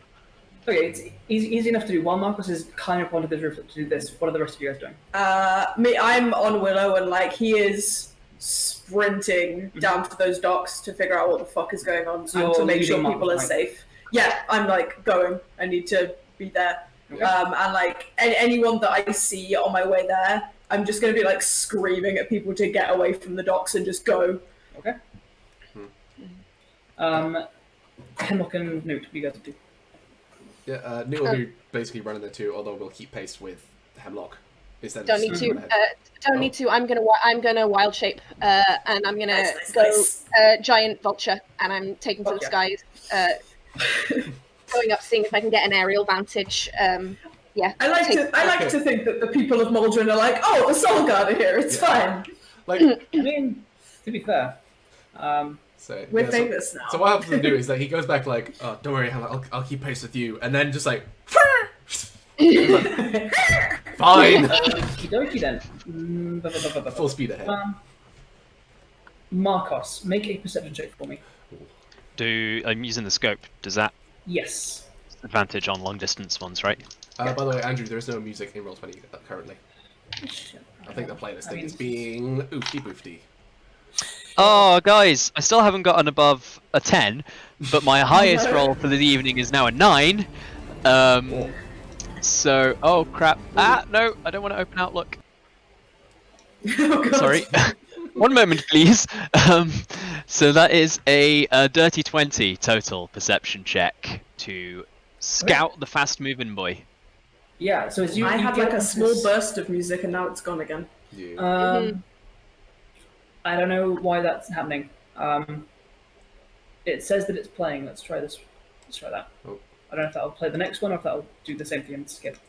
I don't know. Yeah, there we go. Markos, you jump up onto some like boxes on the side. You clamber onto the roof terrace. Just as a bunch of like other civilians there, you see this quite portly man with like a glass of port in one hand, is like looking over and is like, "Oh, get inside, honey." And you see his wife kind of like, "Oh no." As you like scramble onto their little roof terrace, like, "What the hell are you?" And he sees that you're wearing armor. He's like, "Oh goodness!" And you run inside as well. Leveling your scope across this river, you see skimming across the water, not in a hull. It's not a boat per se, but you see kind of this vehicle, this vessel, similar in shape and size to a small sailing boat, but rather than kind of sailing with its hull in the water and a sail, you see almost like the arms of a pond skimmer insect. It has arms which reach out and hover above the water, vibrating with a slight arcane kind of haze beneath them. There is a set of arcane like runes on its rear side, which are glowing and flaring like jets of flame, and it's almost like a jet-powered hovercraft going across the waterside. You see, loaded into the back of it, a group of soldiers kind of packed in like sardines, and at its top, another figure with a book in one hand and a staff in the other, and you see another explosion which detonates, and you see like a small dock of boats by these townhouses just get wiped out. How far away from me are they? They're roughly moving fairly quickly from you to the waterside. I'm gonna say it's like 70, 80 feet. He's like mid-river and moving past, so from you to him, let's say 400. Oh, Jesus. Okay. Yeah, this is like across the town, like scale moving fast. I'm just gonna jump down and just fucking book it. Okay. You, for the sake of ease, relatively quickly catch up with... I got like bonus action dash as well, so... Yeah. You fairly quickly catch up with the rest of your allies. Hemlock in vulture form. If I... And to put you guys on now. Just for clarity, I'm going giant eagle because it's got a higher fly speed. Cool. You guys on the bottom left. Oh shit! This map looks familiar. If anyone was here on Monday, you know what this is. You saw me start it. You did not see what I. Yeah, no, I didn't see all of it. Oh boy, that's a lot of people. I can't see. Oh, there it is. Bottom line. Yeah, I couldn't see either, and then when you said there it is, it also appeared for me. If you guys want to put your health in, that you should be able to see all of your name tags and health. Bottom left, right? Yes, you guys are currently the bottom left. You guys enter this kind of space near the docks. Markos, you have been here 1,000 times. To your left is a raised up shipbuilding dry dock. It's this kind of one of the impressive constructions along the Maldrin dockside, where they basically hoist ships up above a large structure to build them. And there's actually like a set of runners that send it over the actual dockside and then into the water, where the dockside railway actually passes under like a bridge. That ship is on your left. To your right, you see there's this small park. There's a large statue of Thalas in the center of it, with like rigging hanging down off the side between the statue and these kind of trees dying as autumn closes towards winter. There is a kind of a gate into this park a little bit to the right of you guys. You can see now as you get to this point that kind of skimming ship has like paused up out front of this section of dockyard, and soldiers have dismounted, and you see them running across the water, standing on the water itself, running towards the dockside and like vaulting up onto it. You hear yells and the occasional gunshot ringing from somewhere nearby. I'll actually move you guys a little bit closer. I mean, running across water isn't that impressive. I don't know. I think only the coolest people can run across water. I'll agree with that. I can run through plants without them slowing me down. Willow can also do that. All right. So, Markos, could you put your health in real quick for me? I have. You have. Oh no, I didn't do it properly. Mine deleted itself. Okay. There we go. Now it's in. Hemlock, have you got the stats up for Giant Eagle? I do, yes. Cool. Is the music holding for everyone? Yes. Yep. Perfect. In that case, what I need from you guys is Initiative rolls, I assume. Yay! Can I get above a 10? Let's see. Also, yeah, go ahead, roll initiative. No. Alrighty. I'm gonna do it using the D&D Beyond extension. yeah, the Beyond 20 extension, I think it's called. Yeah. But There's hopefully that a turn order. If you could whack yourselves and your numbers in there as needed. Yeah, boy. I'll add in I need to roll initiative for my Gale Raiders. Oh shoot. Who are the Gale Raiders? These guys. These are the Gale Raiders. Gale. And I rolled them as a single group though. Prepare to get raided, Gale. Oh wait, no, I need to roll with Eagle stats. Eagle initiative. It's not any better. This Eagle has Dex. I know, the Gale Raiders rolled quite well. I hope They all got 17s. Yeah. I hope they come running at us. What's that? I'm What's ready. that 20 initiative count, Andrew? What is that? It's, initiative count 20 is always useful to count. Oh, Willow It's just rolls 20 on my initiative count. If you could put Willow on the same as yours. Yeah, I've done that. Perfect. Maple is on 16. The Garys are on 17. Big fucking map. It is, isn't it? Ascending? No, descending. Oh my god. So, Yeah. I'm closing the Roll20 chat, so if you are putting things in there that are important to me, let me know, because I'm not looking at it. With that, Oh my god, there's so many of them. first off is initiative count 20, and so Oh god. What is it? what's going to happen? Markos, could you roll a d12 for me? Real quick. I can indeed. Andrew, music is on again. Fucking dick ass. Which D12 would you like, purple or green? Green. Green. Gotcha. It's a 5. 5. What happens on a 5? As you guys are all kind of lining up in this section, from the underside of these docks, seeing you guys run up, a group of civilians taking cover bursts out and runs past you. Yeah, GTFO, guys. Come on. With that, it is the Gale Raiders' turn. And Come at me, these bitch. 4 of them, seeing this group of you guys... that we've just turned up in the street, like... They don't currently Hey, know who bitches. you are, but these 2 are going to move over here and kind of keep the line. These 2 will use their movement speeds, kind of dash 60 feet towards you. They're going to dash. Oh, dashing, okay. One of them kind of jumps up there. So that kind of platform to the left by the boat is 40 feet up and has ladders up to it. So you're aware, and they're going to use their dashing to get closer. With that, Maple on Willow's back, it's your turn. Bitch. What would you do? Me and Willow are gonna run. Well, Willow's gonna run, and I'm gonna be on his back. Just straight up to this guy. Go for it. Like, hey, bitch! I'm gonna rage. Of course. He will, as you enter his range, he will use a reaction to stab you. With his brace reaction, You can his try. axe swings towards you. That is a dirty 20 to hit you. That will hit. You take 9 points of slashing damage. Will that be before or after my rage?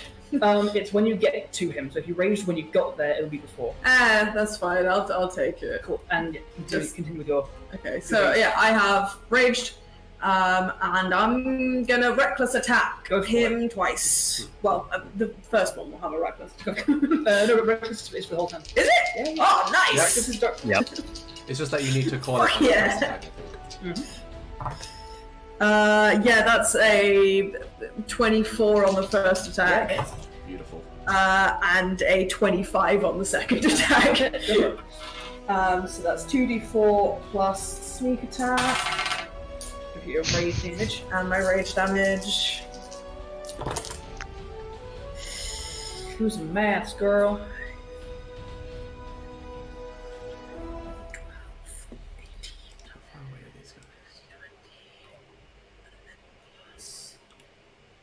That's 24 damage. 24 damage, nice. Rage, reckless, sneak attack is nuts. 20. Yeah, that's 24 on 4d6 and 2d4. Awesome, you fucking sprint up to him on Willow, daggers out, you kind of lean forward as Willow kind of leans down, and you slash out towards him. You see him, he's wearing chainmail armor with a great axe in the hand, similar to like a Viking helmet, but where the horns would be on like a Viking helmet traditionally, is just like a pair of chains that loop kind of down, around, and to the shoulder points. Oh shit, nice. And also I will have thrown my wolf muzzle. Nice. As always. Like you see him like grin as you approach, and he almost grins as you slash into him. But when he sees that wolf snout, he almost like there's a slight double take there. Wait, what? Yeah. What? With that, Nute, it is over to you. Right. So what would you like to do? Nute Markos, is you're next. gonna use all of his movement to get up to by here. Okay. He's gonna stand there, look at this raider on the side, stabilize the other one, bring the hands together, do a deep intake of breath, and as he does, you'll see that his entire form, as the air goes in, starts to expand, and I'm gonna cast Become Himbo, aka Large. Beautiful. Nute, you're always a himbo. It's fine. Become more himbo. You fucking named it Become Himbo. Oh my god, you did! Oh my You goodness. changed the name! In the roll 20, I adore that. That's John has changed the spell name see if I to can- Become Himbo. Let me see if I can You just, should be able to show it, yeah. Jesus. scoot the roll 20 over for real quick. Let me move it! I need to do it with this side. Okay, no, it's not gonna work. There's a lot of fiddling that I'd have to do. That's it's funny. If one of you guys want to like throw a screenshot of that into the Twitch or the Twitter or something like that, I will screenshot that for Twitter. 100%. Cool. Hell yeah. So you run up there, you double in size as this kind of stocky dwarf goes to massive with your long limbs, ready to punch away. These two raiders kind of look up at you, and you see one of them glancing back as the other two that were standing further at the top didn't feel the need to intervene, changing their minds. Anything else for your turn? I will also use a bonus action, cast a key point, or use a key point, and take the dodge action with Step of the Wind. Oh no, Patient Defense, even. Alrighty. So As you big do dwarf that, just like, ha, ha, ha, ha, come get it. You take this position, and recognizing a couple of you now, you hear one of the raiders shout out back, "It's them! It's the Soulguard! Bring the rest!" Oh, And right next to you, We're just too famous. right now, like next to you, the ship, there's a sound of splintering wood and a massive explosion that almost knocks all of you off of your feet. Coming out of this rubble as splinters fly everywhere is an immense construct of dark wood and steel. As it comes up, you see humanoid-esque limbs, an enormous armored torso with a single mechanical head with a single kind of glowing, like a glowing blue eye. It comes up you say. with two like armatures out the back of the shoulders with arcane runes which launch it into the air like a jetpack, hovering above this ship. It turns around and you see Nute, something you immediately recognize. This is a Warforged Juggernaut. We fight in Iron Man Hulkbuster armor right now. But guys, the blacksmith we know is also a juggernaut. Yeah. This one, however, has a head more kind of squat in the chest. You can see even in this distance, like brass runic rings kind of change and twist around it as it focuses on you. And as it bursts out of this ship and it turns, you see an immense long sword in its hands. Oh my god, it's so big. Its armatures flare again, and as it kind of spins and flies above, there's a as 10 streaking magic missiles come down like a salvo straight towards you, Nute. And as you're the first target it saw, I'm gonna just inform you. Nute learns how to cast shield in the next 2 seconds. Nah. You take 24 points of force damage as you're hit with a chunky magic missile. Oh, no, 34, I forgot the plus 10. Take 34 points of force damage as these magic missiles come down like a missile salvo from this Warforged. Ow. And Guys, I'm so ready for Nute to wrestle this Warforged right now. Where is the Warforged, by the way, on the map? It's on the. It's there. Your turn order was covering it. It's on the boat. Oh, it hello. hovers down above, the thrusters shut off, and it comes down and splinters the cart that was in the middle of this road as its immense heavy form in the middle. I was Spins about its to immense longsword and just takes an aggressive stance in the middle of the street. Andrew, did you take the goddamn Titanfall neck and just make it Warforged? And make it fight us?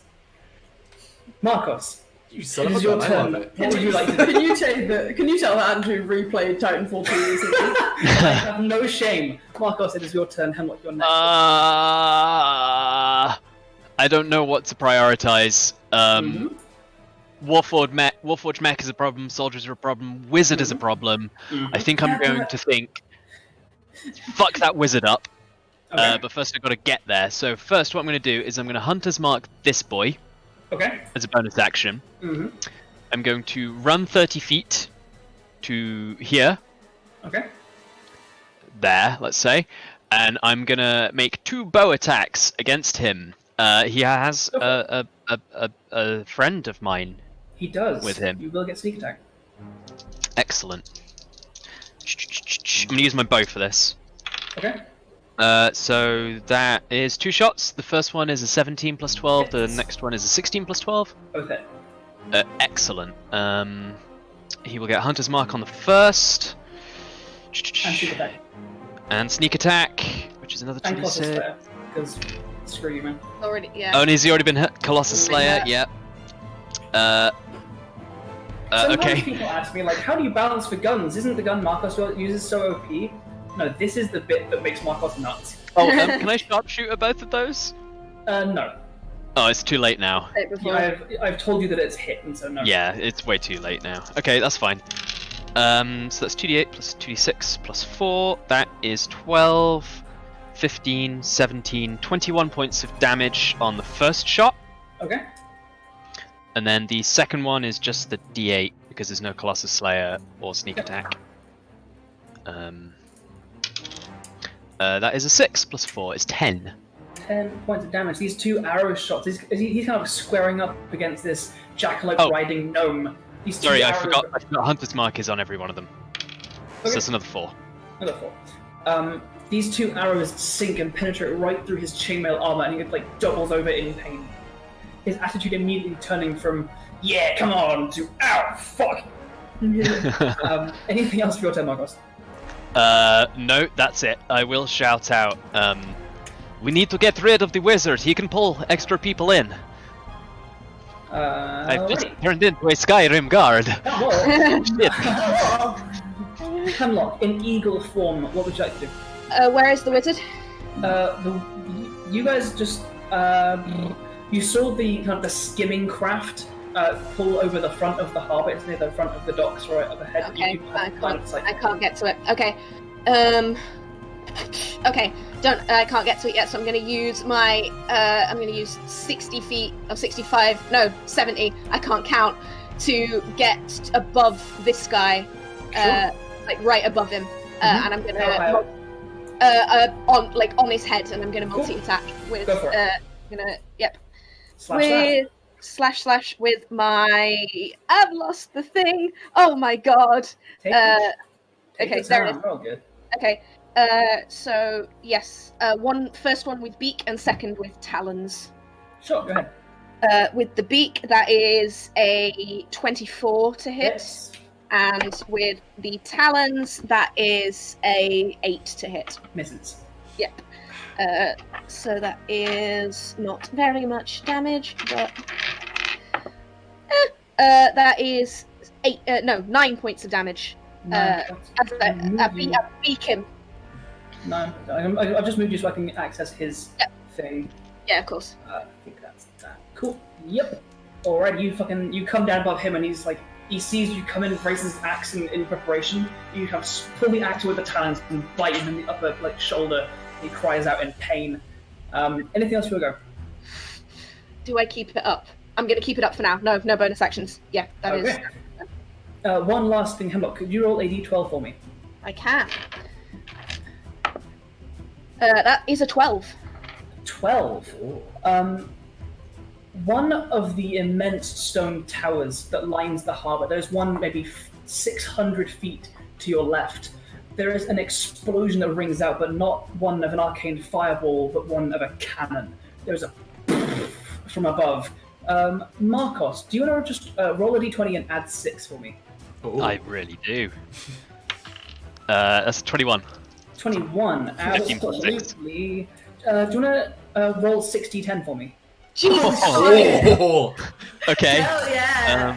This mech's come down, we're about to fight it, and a cannonball just goes boom! It's like, so that is 8 plus 10 plus 2 is 20 plus 5 is 25. Roll 2 more. 25 plus 16, 41. 41. Wow, hell yes.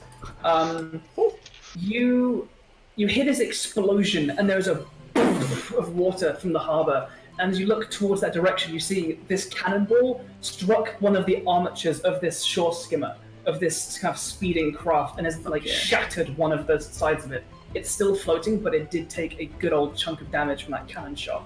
This is Maldrin defense cannons, This right? is Maldrin defense cannons, yeah. Nice. Beautiful. The giant batteries. It's the Gale Raiders' turns, but I need to pee. So consider your next turns, your abilities and things. Well, we should break in 4 minutes anyway. Oh, in 4. Hell yeah, I'll take their turns and then we'll break properly. Perfect. Yeah. Thank you. Yeah, just finish this initiative round, I suppose. Yeah. Yes, perfect. Which we've just done. Gale Raider green. I've coloured some so you can refer to them a little more easily. Is going to run about 30 feet this way, and is going to.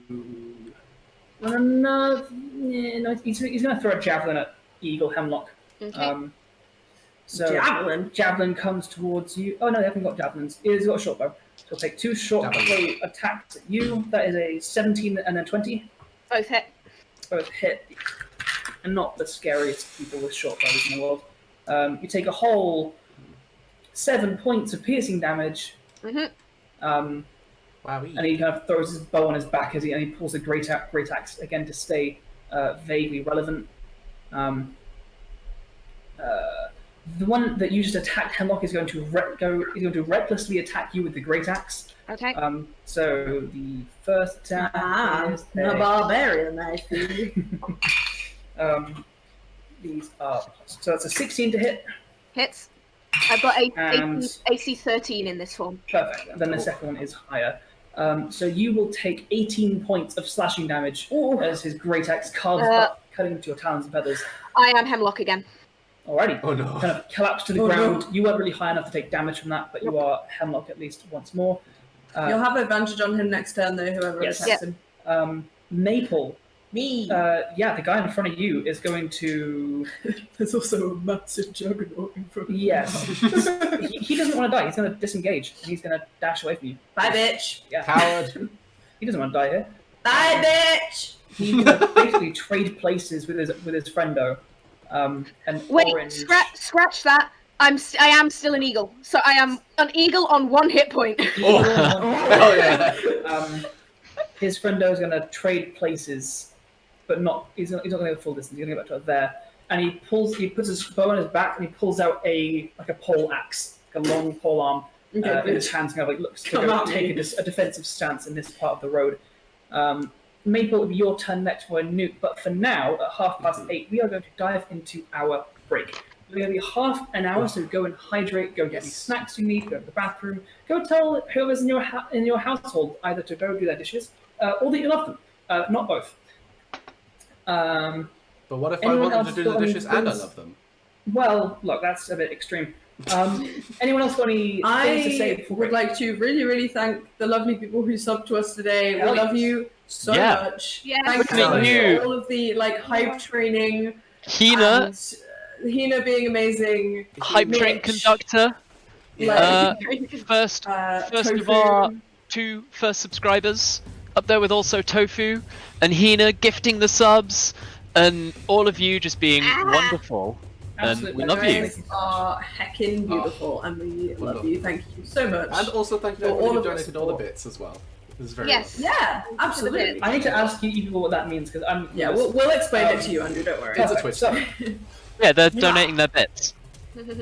hydrate, get snacks, and be here in half an hour and bring your friends, because this battle is far from over. Yeah. And if you're really bored, afterwards, go play Titanfall 2. It's a good Because game. it's a good game. And I am shamelessly inspired by it, and this Juggernaut is just Viper from Titanfall 2. Anyway, we'll be back soon. Thank you so much for being with us this far. We'll see you guys in half an hour. Hell yeah. Bye! So long, everybody.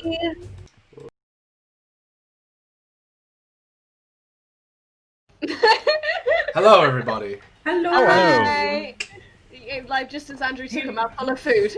He waits until I've put a biscuit in my mouth, and then he goes, well, I've been 3, 2, Oh yeah, I timed it exactly for that. It's not like that, it's just, you I know, when wanted the to intro give the finished viewers or a sneak anything. peek into our lives to show that we I'll actually finish this, so are I'm not human continue. people who require sustenance. Glug, What? glug, glug, glug. Yum. Yeah, speak for yourself.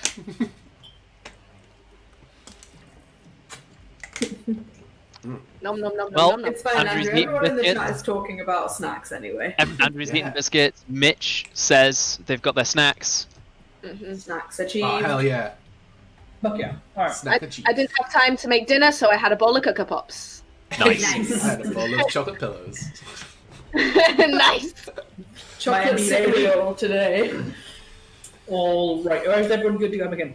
Yeah. You're Alright, put your VR headsets back on, plug yourselves into the mainframe, and let's get on with the shit. into the mainframe.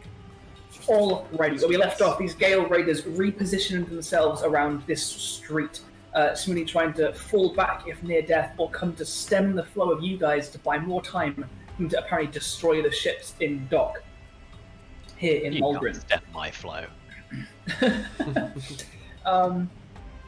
Mere seconds ago, a cannon shot fired overhead and sunk a cannonball into this shore skimmer vessel these Gale Raiders apparently arrived on. For now, Maple, Yeah, it is bitch. your go. What would you like to do? I am currently raging and I'm next to a Warforged. So I'm gonna run round to this side. Okay. me and Willow being one entity. Mm-hmm. And I'm gonna get my hammer out. Okay. Because it's good at hitting constructs. So I'm gonna try and smack this guy. Go for it. I'm also gonna go reckless just for the funsies. Okay, go for it. Oh yeah. These will not get sneak attack. No, but that is a 24 to hit. Hit. Does Willow count as an ally within 5 feet? Yes, but it's a strength-based attack. It's a strength-based attack, so I won't get sneak attack. Sadly, that's the one disadvantage of having a barbarian rogue. So it does count as an auto crit. Auto crit 2d10.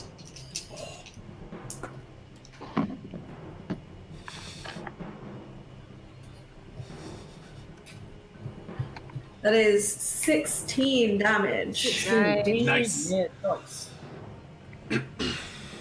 The hammer swings and crunches into the back of the leg, and it powers through part of the, kind of the multi-layered armor. Crunching through, it doesn't really shift the main bulk of it as it's still standing with a sword in hand. However, it torso raises, and then a band just, and the head is now pointing towards you as the rest of the limbs go, and facing towards you. With that, Nute in full himbo form. Is that if you go there? Yeah. Nute in full himbo mode. All right. It is your turn. What do I do? Nute takes a step forward so that I can punch this thing, and then surprise, I'm going to punch the mech. You have flanking with Maple. Go ahead. And roll your Hell attacks. yeah! I got you with that flanking, baby. First attack is an 18. Misses. Oh. Oof. Oh no. Your fist content makes contact, but this thing has thick, heavy armor. Second attack. Boy. The second attack is a 21. 21 misses. What? Bitch, excuse me? 21 misses? Mm-hmm. Oh no! Now Anything else for your turn? This has made me rethink what I want to do. Because, I was going to be well, I'll dodge and not get hit, but I really want to punch a mech. Mm-hmm. Yeah, I can imagine. Oh my god. Ah, fuck it. I'm gonna go flurry of blows. Go for it. Roll. I'm doing 2 more punches. I'm gonna hit one of them. Ah, fuck. That's another 21. Misses. Come on. Come on. Oh, okay. That's a nat 20. Fuck yeah, that hits. Go ahead. I was gonna say, if you say that one misses. Himself. Alright, so that's No, gonna no, be 2d8 and 2d4 because of enlarge, getting that extra damage. Absolutely. Hell yeah. So that's what? Ooh, hello. That's very nice. 14, 16, 17. I think. Wait, hold on. Oh, it's not. That's a 1. God damn it. That's so deceptive. Okay, never mind. That's actually 11 plus 4. That's 15 bludgeoning damage. Beautiful. Already, you finally, as it's turned its head away from you. As you throw this, the first few punches in, it climbs to the back. You throw the third, the sword, to the back, and you just deflect the punch. But your last punch kind of comes in the lower rib cage of the torso and does make contact and strikes true. Anything else for your turn there? That will be my turn. Alrighty. With that, the Juggernaut will first. It's going to make a Constitution saving throw, please. Ooh. Oh, it's gonna try. That's a dirty 20. That succeeds. So good. Alrighty. It's gonna see if it recharges its missile salvo. It does not. It does. It doesn't. Good. I appreciate that. Last one hurt like a motherfucker. It is going to turn down towards you, Maple, astride Willow. You see it's kind of glowing blue, single-eyed. There are brass rings around it, like the lens of a camera that kind of turn and focus. And it holds the sword up, and it begins to crackle with the lightning. Uh-oh. And it's going to come down with 2 swings against you with advantage because you went reckless last time. I did. That is a 23 to hit. Yep. Followed by an 18 to hit. That is my AC. Followed by lower. So Cool. 2 of those will hit. Guys, it's fine. I'll take the full lightning damage, but I can always uncanny dodge at least one of these to take I will roll less physical each attack damage. check. So I have many ways of reducing damage. I'm fine. I have 106 hit points right now. Like, Not for long! Don't get cocky. I'm very scared about what's about to happen. I'm not, and I'm playing Meatball, so... That's fair. So 9 points of slashing from the first. Yeah. Plus 9 points of lightning. Okay. So 18 total for the first one? Well, the slashing is halved. The slashing's halved? Yeah, so... Was that slashing already half? 13. No, that's slashing half, so half that down to a... Oh, okay. Um, Yeah, so 13 total on that. and the second attack is 17 points of slashing, halved to 8. Yeah. And 9 points of lightning. I might halve that again with Uncanny Dodge. Yay. Okay, go for it. So that's Let's do that. 4 slashing. How much lightning was it? 9 at the end. Okay, so 13 again. Cool. Alrighty, as its sword comes That's crackling only down, 26 damage, I'm fine. swinging towards you with 3 sweeping attacks. Still have 80 hit points, guys. With that, it will flare out its boosters on its back and take off into the sky. Also, if I bite someone, I can get health from them. True. However, no one gets attacked of opportunity due to its flyby feature. Fuck's sake. Fucking asshole. Shit. I couldn't anyway, because I just Uncanny Dodged. Yeah, I couldn't either. Back over to here and kind of take this position alongside these 2 Gale Raiders at the back, leaving this kind of utterly destroyed cart in the middle of this street. With that, Markos, it is your turn. What would you have to do? I would like to loose 2 arrows at the Gale Raider in red, who tried to Go for it. move away, both of them sharpshooter. Oh. Oh, I dropped to die. Separately. Yeah, oh, okay. I'll ignore the second one then, because I dropped it. The first one is a 22. Absolutely hits, going on for damage. Sorry, a dirty 20 actually, my bad. Still hits. Damage, Colossus Slayer, and Hunter's Mark, but not Sneak Attack. Yes. That is 10, 14, 24 piercing. He drops to the ground, dehaed. Okay. As the arrow sinks Bonus like action. the back of the shoulder. Bonus action, going to move my Hunter's Mark onto orange. Go for it. And second shot, sharpshooter against him. Go for it. That's a 15. 15 misses. Hemlock, you're up next, just so you know. Any movement for you, Markos? Yes, I'm going to run 30 foot forwards. Go for it.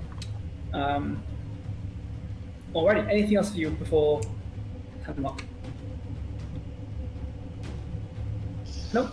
Okay, Hemlock, with that, in bird form, in eagle form, what would you like to do? I'm going to use my action to disengage, and then I'm going to fly. How far off the ground is the Juggernaut? Or is it off the ground? Has landed. Okay. It jetted away and has dropped behind him and landed again. Alright, I'm going to then stay kind of about my height that I currently am, which is about I think about 10 feet off the ground.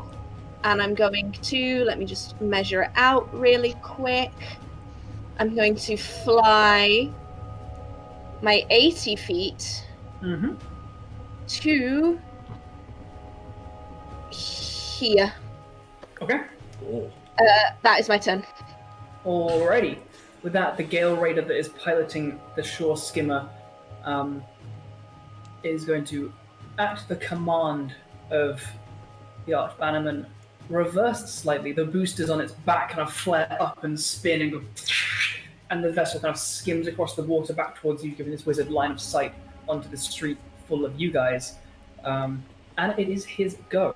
Seeing you in eagle form, the rest of you guys are kind of mid-battle. Let's go for...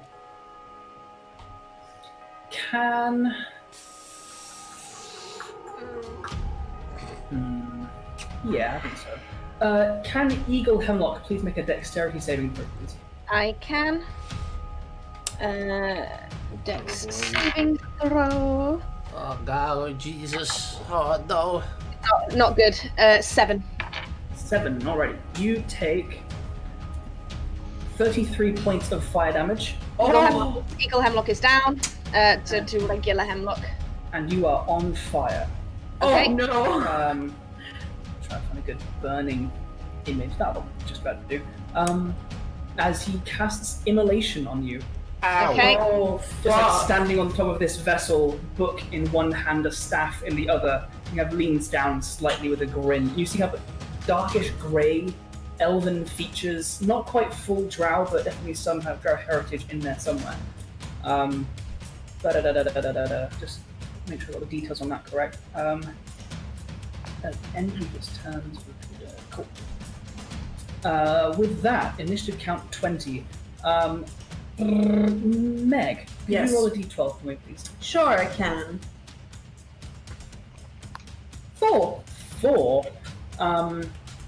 Oh goodness, yes. You see Hemlock is all kind of on fire, scraping at these flames, but arcane ones keep replacing them as you pat them out. There is a small buzzing sound, and you glance as you drifting out of invisibility, a small kind of dark green spiked creature with gangly twisted limbs and insect-like wings kind of buzzes by up behind the Juggernaut and releases a spell onto it, and the Juggernaut's eye goes to red, and the sword kind of spins around in double time and Oh, no! position. Ah! As the Quasit casts haste on the Juggernaut. No! Alrighty. With that, the Gale Raiders are going to go Maple Europe after them. Gale Raider Green is going to step forward to Maple, riding on Willow, and is going to take 2 reckless attacks against you. Come at me, bitch. Where's he gone? 2 attacks, the great attacks, plus 5 to hit. That's a 13 to hit you. Nope. And an 18 to hit you. Yep. You take 2 + 3 gross. You take a whole 5 points of slashing. Is that halved already? Reduced to 2. He sucks. Two And damage. all of his friends know it. All of his friends know that he sucks. This raid is actually going to move back as well, coming alongside, and is also going to take 2 swings against you. Reckless, also double nat 20s, which I'm not going to roll quadruple damage, but I feel like that might be. Never mind. You're not going to roll quadruple, but you wish you could. Yeah. 19 points of slashing halved to 9. For me. Yes. And the second one hits as well. So you take 19 halved to Hey 9. guys, I have 69 hit points. Nice. Now you have another 7 halved to 3. So you get another 3 points of slashing damage as they finish their slice against you. Oh, I do have 66 hit points now. Dead I'm 1 guy. away from the devil number. Dead guy is still dead. Last one over here is going to rush up to Markos with all your stabbing and bowing. He's going to recklessly slash against you 2 times. I haven't stabbed anything. With arrows. A 20 to hit you, That hits. and a 22 to hit you. That misses. Okay. 10. No, that actually does miss because multi-attack defense. My AC went up to 23 after he hit me. Fuck yeah. Oh shit, Awesome. nice. Take 7 points of slashing damage from the first hit then. Okie dokie. Beautiful. With that, Maple, it is your go. These 2 kind of raiders now kind of rounding on you to try and have a bit of a more coordinated effort against you. It is your turn. What would you like to do? Nute, you're up next. Alright. Let me just check something real quick. Do I have a healing potion on me? Yes, I do. That's fine. I'm not going to take that right now, but Okay. just to know that I have one. Good. I am completely disregarding these wimps All right. next to me, and I'm just going to run straight back up to this juggernaut. Okay. You'll get an attack opportunity from one of them. Yeah, that's fine. They're all the 2 and a 3. You're good. Okay. Yeah, no. And I'm going to reckless attack him again. Go for it. I just love Maple walking by, just like, wimps! Just walks towards the wall. Yeah, that's a 26 to 26 hit. hits. And a lovely auto crit. Yeah, girl. And construct Gala. That is a 22 damage. 22 damage. Damn, girl. Nice. I rolled a 9 and a 7 on those d10s. Nice. You swing this hammer and it's like prepared to assault you, and even though it kind of goes to block with the sword with strange levels of speed that you have not yet witnessed from it, you are just too quick and it slams into the center of the chest and cracks. Oh yeah, you have haste, bitch. Well, guess what? I'm still quicker than you. Anything else you want to make? No, I'm good for now. Alrighty, with that, Nute, it is your goot. What would you like to do? Nute is going to run forward to Bahia. Okay. I'm going to throw some punches at this orange boy in front of Markos to start with. Can you attack recklessly? I guess is that flanking? With Markos, yeah, absolutely. Sweet. First attack is a 19. 19 hits. And that is 9 bludgeoning damage. 9, go ahead. Second attack. Ooh, that's another nat 20, baby! Hell yeah, roll some damage. And that's gonna be 3, 6, 9, 11. That's 5. 15 bludgeoning damage on the second one. Nice. As in just like sort of slides in behind, just like elbow in the back, followed by a fist straight in the same spot, just in the spine. Your massive dwarven fists collide through his armor and pummel him down. He cries out in pain as he tries to like steady himself with his axe. And then with incredible grace, Nute spins around on his foot, does a 180 to face these two motherfuckers, and I'm gonna need them to make some dex saves as I'm gonna cast Burning Hands as a bonus action. Yeah. Dex saves from... How many key points am I gonna spend? 1. That is a 23. So and that is a dirty 20, so I think they both succeed. I'll spend 3 key points. So they both succeeded, did they? Yes, they did. Okay, that will still be 4d6 fire damage halved. Nice. Hoya! It's not great. I rolled 2 ones there. 7, 8, 9. That is 9 fire damage halved to 4 for both of them. Nice. And that will be my turn.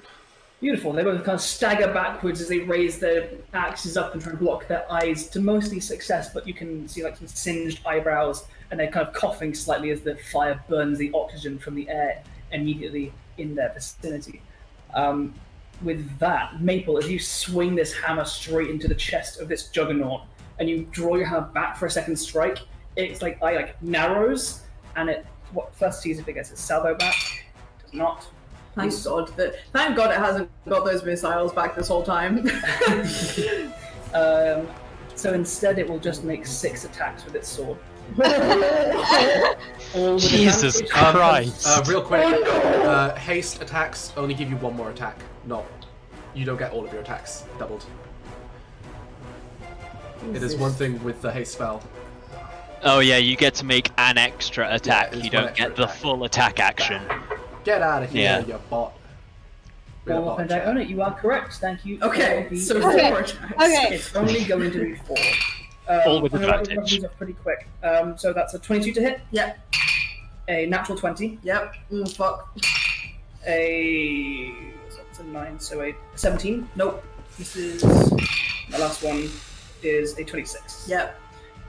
So that's 2 hits and a crit, everyone. So what I'll do is I'll just so that's 4, 8, 10.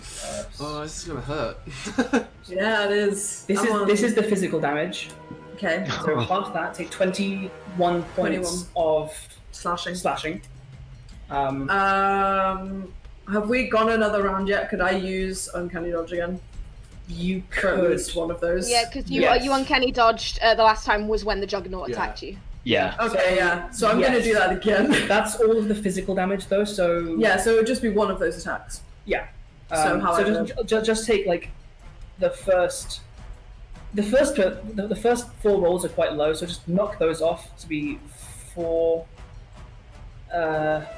Sorry, So, this is a lot. 20. No, 20. that's annoying. 20 plus 15. I'm gonna roll it. I'm gonna roll what would have been Okay. one of the attacks, so 2d10 plus 5, and subtract this from the damage. So you took 21.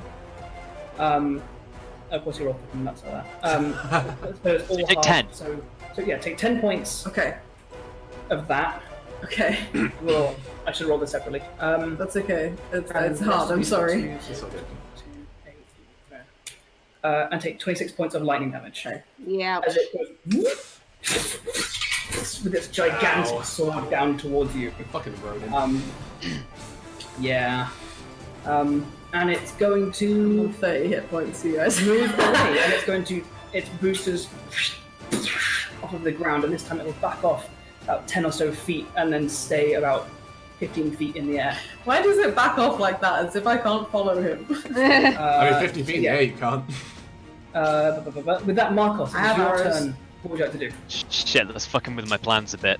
I'm gonna shout to everyone, I have an idea! Do you remember the sticky bombs? I'm going to stick one to the Juggernaut. And I'm gonna run up 30 feet to get as close as I can.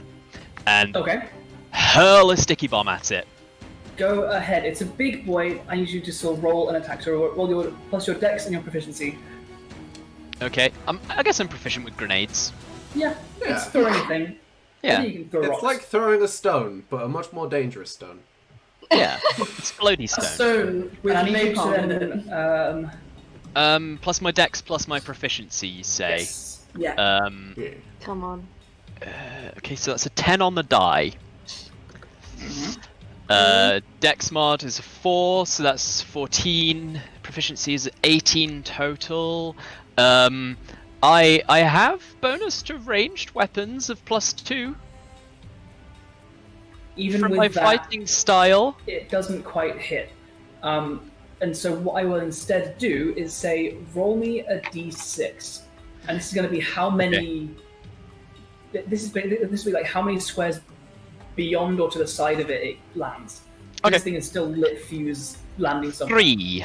3. Okay, so what I'm going to do is draw a And I should little roll a d4 for the fuse. roll a d4 for that fuse. 3, you said. I'm going to put that just about there. It sidesteps, and this little kind of this sticky bomb flies over to that, like just beyond it. And, it traces it with its eyes, like looks back towards you. And what was that on the d4? A 4. A 4. So 4 round fuse. And that, I'll just put a little note of that. I could just put a 4 next to it and edit it each round if you want. That also On the works. map. Cool. Go for Oh it. boy. Anything And else? that counts down on my turn, right? Yes. Okay, so that was movement, action to lob the grenade, right? To light it and throw it. Yeah. Yeah, bonus action, I'm going to dash Okay. 30 feet up to there. Okay. Doing that will bring you within range of its sword and then out of it again, just so you're aware. That's fine. Cool. It will take an attack at you with its sword. That's a 15. Misses. Cool. Shing, overhead, and you're all Gucci. Bring up my shield. Bounces off. Beautiful. Hemlock. Anything for you, Markos? Is that your turn? That's me, yeah. Perfect. All right. Hemlock. Mhm. What's that to do? Hemlock is on fire. I'm on fire. You are. That is correct. I kind of seeing that I'm not able to pat them out, and this is obviously magical fire. I'm assuming it's probably not going to do anything if I jump in the ocean. So instead, I'm going to bonus action awaken my symbiotic entity. Nice. I gain a shit ton of temporary hit points, which I will add on in a moment. Blah blah blah blah blah. And then as an action, with this fire kind of wrapped around me, I'm just gonna kind of like do my best to lock eyes with this wizard, and just grit my teeth and go, well, two can play at that game. I'm gonna pull out a piece of phosphorus and push it between my hands and cast Wall of Fire on the boat. Oh. Oh, Yes. righty. 40 odd feet. And Range is 60. He pulls a hand out fuck! I knew he and was. rolls fucking low. You feel the spell begin to filter, but the wall of fire going glitches, and you pull it back on course, and Yep. the wall of fire gets sliced across the boat. You want to So- throw it where that goes? It's gonna be So it's up to 60 foot long, 20 feet high, and 1 foot thick. Let me get a line. I can't. How do I get a line? Put line. There we go. Okay. Hold shift. Okay. Okay, I'm gonna put it. I can't do it. There we go, like that. With the damage on this side, so that if they move back on the other side, they can't see us, and if they move forward, they're still getting damaged. Okay. Both of them need to make dexterity saving throws, please. Dex save coming up for the bannerman. 17, and then I should roll with advantage. Roll that again. That's a 14 plus 3, so a 17. Just makes it. And for the guy, Dex save for him is a 19 plus 4, so again makes it, so they're gonna half this damage. Okay. Hold on a second. Let me get my. Oof, that's good. 60. 3, 7. Nice. 32 halved to 16. 16. Alright. Nice. Damage on this side. I will see if I can draw some lines. But yeah, damage is on this side, the side nearest us. Nice. With that, this wall of fire streaks across the water. The boat itself gets almost completely obscured, and you can hear it into the flames. Is that the end of your go? That's I'm gonna. Such a good play, Hemlock. Thank you. I'm on fire, and I can't. You are. I can't put it out. So I'm gonna say that's my. Alrighty. It's magical fire. Yeah, that's my turn. At the end of your turn, could you please make another dexterity saving throw? Nat 20. Oh yeah. You cast wall of fire, and as you're like cutting out these flames, you finally, especially with the mage distracted and in pain, the flames peter out and stop. And I think it kind of gets smothered by all the spores that are now surrounding me with my symbiotic entity. Hell yeah. The spores are like protect mother. Protect mother. With that, the Gale Rider that's piloting it will immediately steer the boat through the wall. The wall is on the boat. It's on the deck of the ship. Ah, you're going to try and okay, I see what you're doing.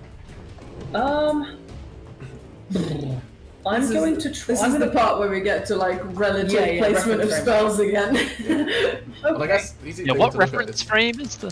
If you look at the spell Wall of Fire, it does say something about it. It says on a space. It says on a solid surface within range. Which the boat is. There you go. Absolutely, that works.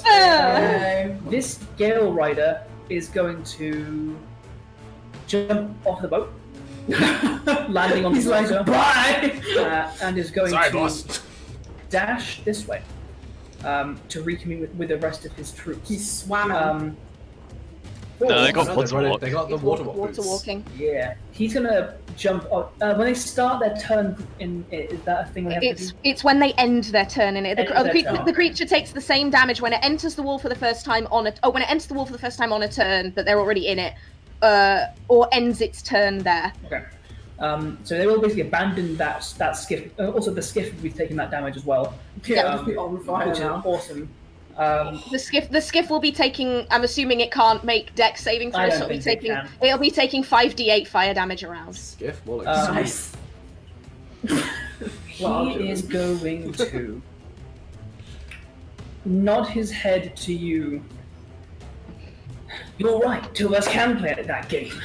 And he'll pull his hands together, gesturing a small cocoon. And I need Hemlock to make a wisdom saving throw. Wisdom I saving. mean, it's wisdom. Oh, I know what this spell is as There's well. a counter Component. spell when you need one. Yeah. Sorry, dude. That's a 26. He's going to spend some sorcery points and give you disadvantage. Oh no.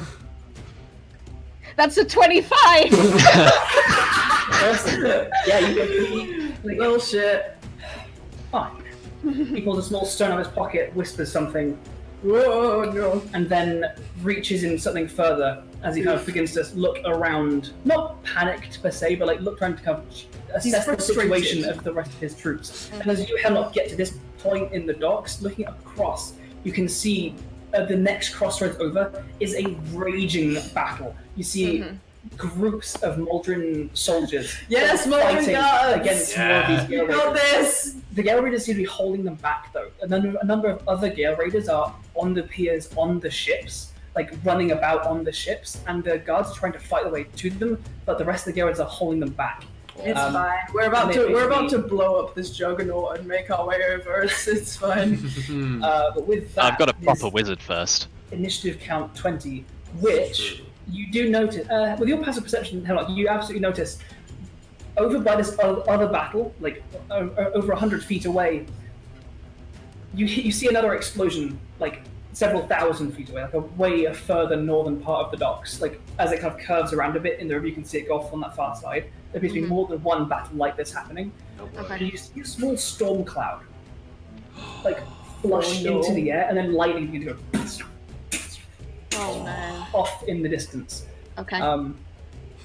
With that, Jordan, you haven't. Buffett and Gale are like.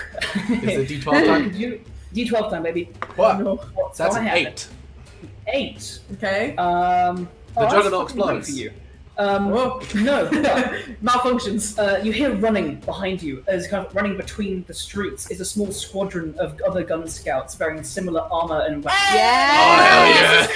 Yes, my crew! They don't stop, but they kind of take up positions as they spot all of you guys. They call out to you, level their guns, and they're going to take some shots at the nearest targets they can see. Yes! Yes, the gun scout crew is here! I'm so hyped. Markos, do you want to roll 8d4 plus 4 for me, please? 8d4 plus 4? Mm-hmm. These got like bigger rifles than me. No, so there's that's just 2 of them. 8 plus 6. I'm not adding these up, so you guys please do. Okay, 8 plus 14. 6 plus 14. 4 18. plus 5 23 plus another 4 is 27. 27. The Gale Raider that's currently fighting you, Nute, gets absolutely peppered in the back by 2 large gunshots, which reduce him to he drops to his knees as you see through the chainmail blood begin to seep down his back as he stands up, his axe kind of propping him up only just. Is that the orange? Yeah. Motherfucker. And the gun scouts continue on their way, waiting to you as they go to assist others elsewhere in the city. Oh, I give a big salute. They oh shit, Markos! Woo! Every gun scout ever knows who Markos is now. One quick runs over for an autograph, just like. Hearing that call, all of these Gale Raiders are going to. These ones will just take the hits and are going to dash up to basically where Hemlock is. So yeah, but you get an attack opportunity on one of them if you'd like. Me? Yeah. Yeah, bitch. Like that. On the green one. That's only that was bad. 10. That's 13. 13 misses. Come on, yes. Can both of them make Constitution saving throws as they move into my They can my spore cloud? Gale Raider, con saves. These are only +1s. It's not very good. That's a 3 and a drop dice and a 3. I fail. They take. I'll just They run away we're free! Cocked. They take 6 points of necrotic damage. Points all add up. They kind of cough and splutter as they get close to you. They kind of skid a little bit, oh fuck, shit. Shit. Orange boy is going to try and do something similar. He's going to disengage and get 30 feet, but that's not very far when you guys are all kind of stacked up next to him. Gets to about there. He kind of turns with his pole, with his axe in hand, really trying to fend off his retreat. Maple, it is your go. What would you like to do? Okay, I am going to use Willow's superior movement. Okay. Willow will have to dash to complete this entire movement action, but I am going to run past the Juggernaut. Okay. It's already made an opportunity attack. It has on Markos, yeah. I'm gonna grab the sticky bomb over here. Okay. I'm gonna run back to the Juggernaut and stick it on him and then run away. And roll an attack. I'm gonna say add your strength or dex and your proficiency. They're the same anyway, so. Are you gonna go reckless? Yeah, sure. It can't attack me anyway, so. It's like a dangerous thing to do with a sticky bomb. Throwing a grenade that's already got a lit fuse is pretty reckless. That's true. It is. I'm not throwing it, I'm sticking it, but... Okay. That is going to be... fucking 17 plus 8. Yeah, 25. You pick up this little sticky bomb and like slap it up against... and it like sticks into the cracks of where you've previously broken some of the armor plating. And like turns its head towards you, sword in hand, not quite comprehending what's just happened. And then I have like 30 feet of movement left after that, so I'm just going to start running this way. Okay. Up there. There we go. Perfect. Yeah, so that bomb is now very away. much stuck to that Juggernaut. Cool. With that, Nute, it is over to you. First things first, I'm going to move about 25 feet up to here. I'm going to do a punch against Orange Boy here. Go for it. Roll your attack. That is a bunch, over 20. Cool. Yeah, you hit. His AC 16. Okay, cool. And that's going to be... Chainmail. What is that? 2 plus 3, 5. That is 9 punch damage. You punch him in the small of the back and he cries out and actually drops his axe on the ground as he's trying to run away. Is this still alive? Yep. Looking hurt, but he's just about standing. In that case, I'm going to throw a second punch. Because, fuck this dude. That is less though. That is a 14. 14 misses. Motherfucker. In that case, I am going to... I'm going to use spend a key point, bonus action, to dash. I'll take the opportunity to hit from that Gale Raider if they want to take it, and I will run up behind these two. Oh, Stop hitting my girlfriend! Just kind of like... It's kind of like the movie scene where like, haha, yeah, we're gonna get you, and then just a big shadow looms behind them. What do you think you're doing? Giant, massive, giant, punchy dwarf and like cracking his knuckles and a witch lady. Yeah, it's like... This is just a Ghibli movie. The axe swings behind you, but it swings over your head and misses as that Gale Raider just whiffs. Get over my head! I'm like 7 foot. He was really aiming. Anything else you'll go to him? That is my turn. Alrighty, with that, the Juggernaut. He's gonna see if he gets his saldo back. It does not. Thank you. It is going to. Can it grab a tiny bomb that I stuck inside its little broken leg? It looks up towards its the mage. It's kind of like standing on the water, moving towards you guys. The mage kind of nods towards it, and it's going to walk up to you, Markos. It like crushes the head of the Gale Raider that's lying unconscious on the ground with its big mechanical foot, and it's going to try and grapple you. It's going to make an athletics check, which you can contest with either athletics or athletics. Does it have to hit my AC or something? No, it's a contested check. No, it's a contested check. I will contest it with my acrobatics. Go for it. Good plan. Oh, I rolled ass acrobatics. You rolled That's an 11. 11. You become grappled in one of its arms as it reaches for you.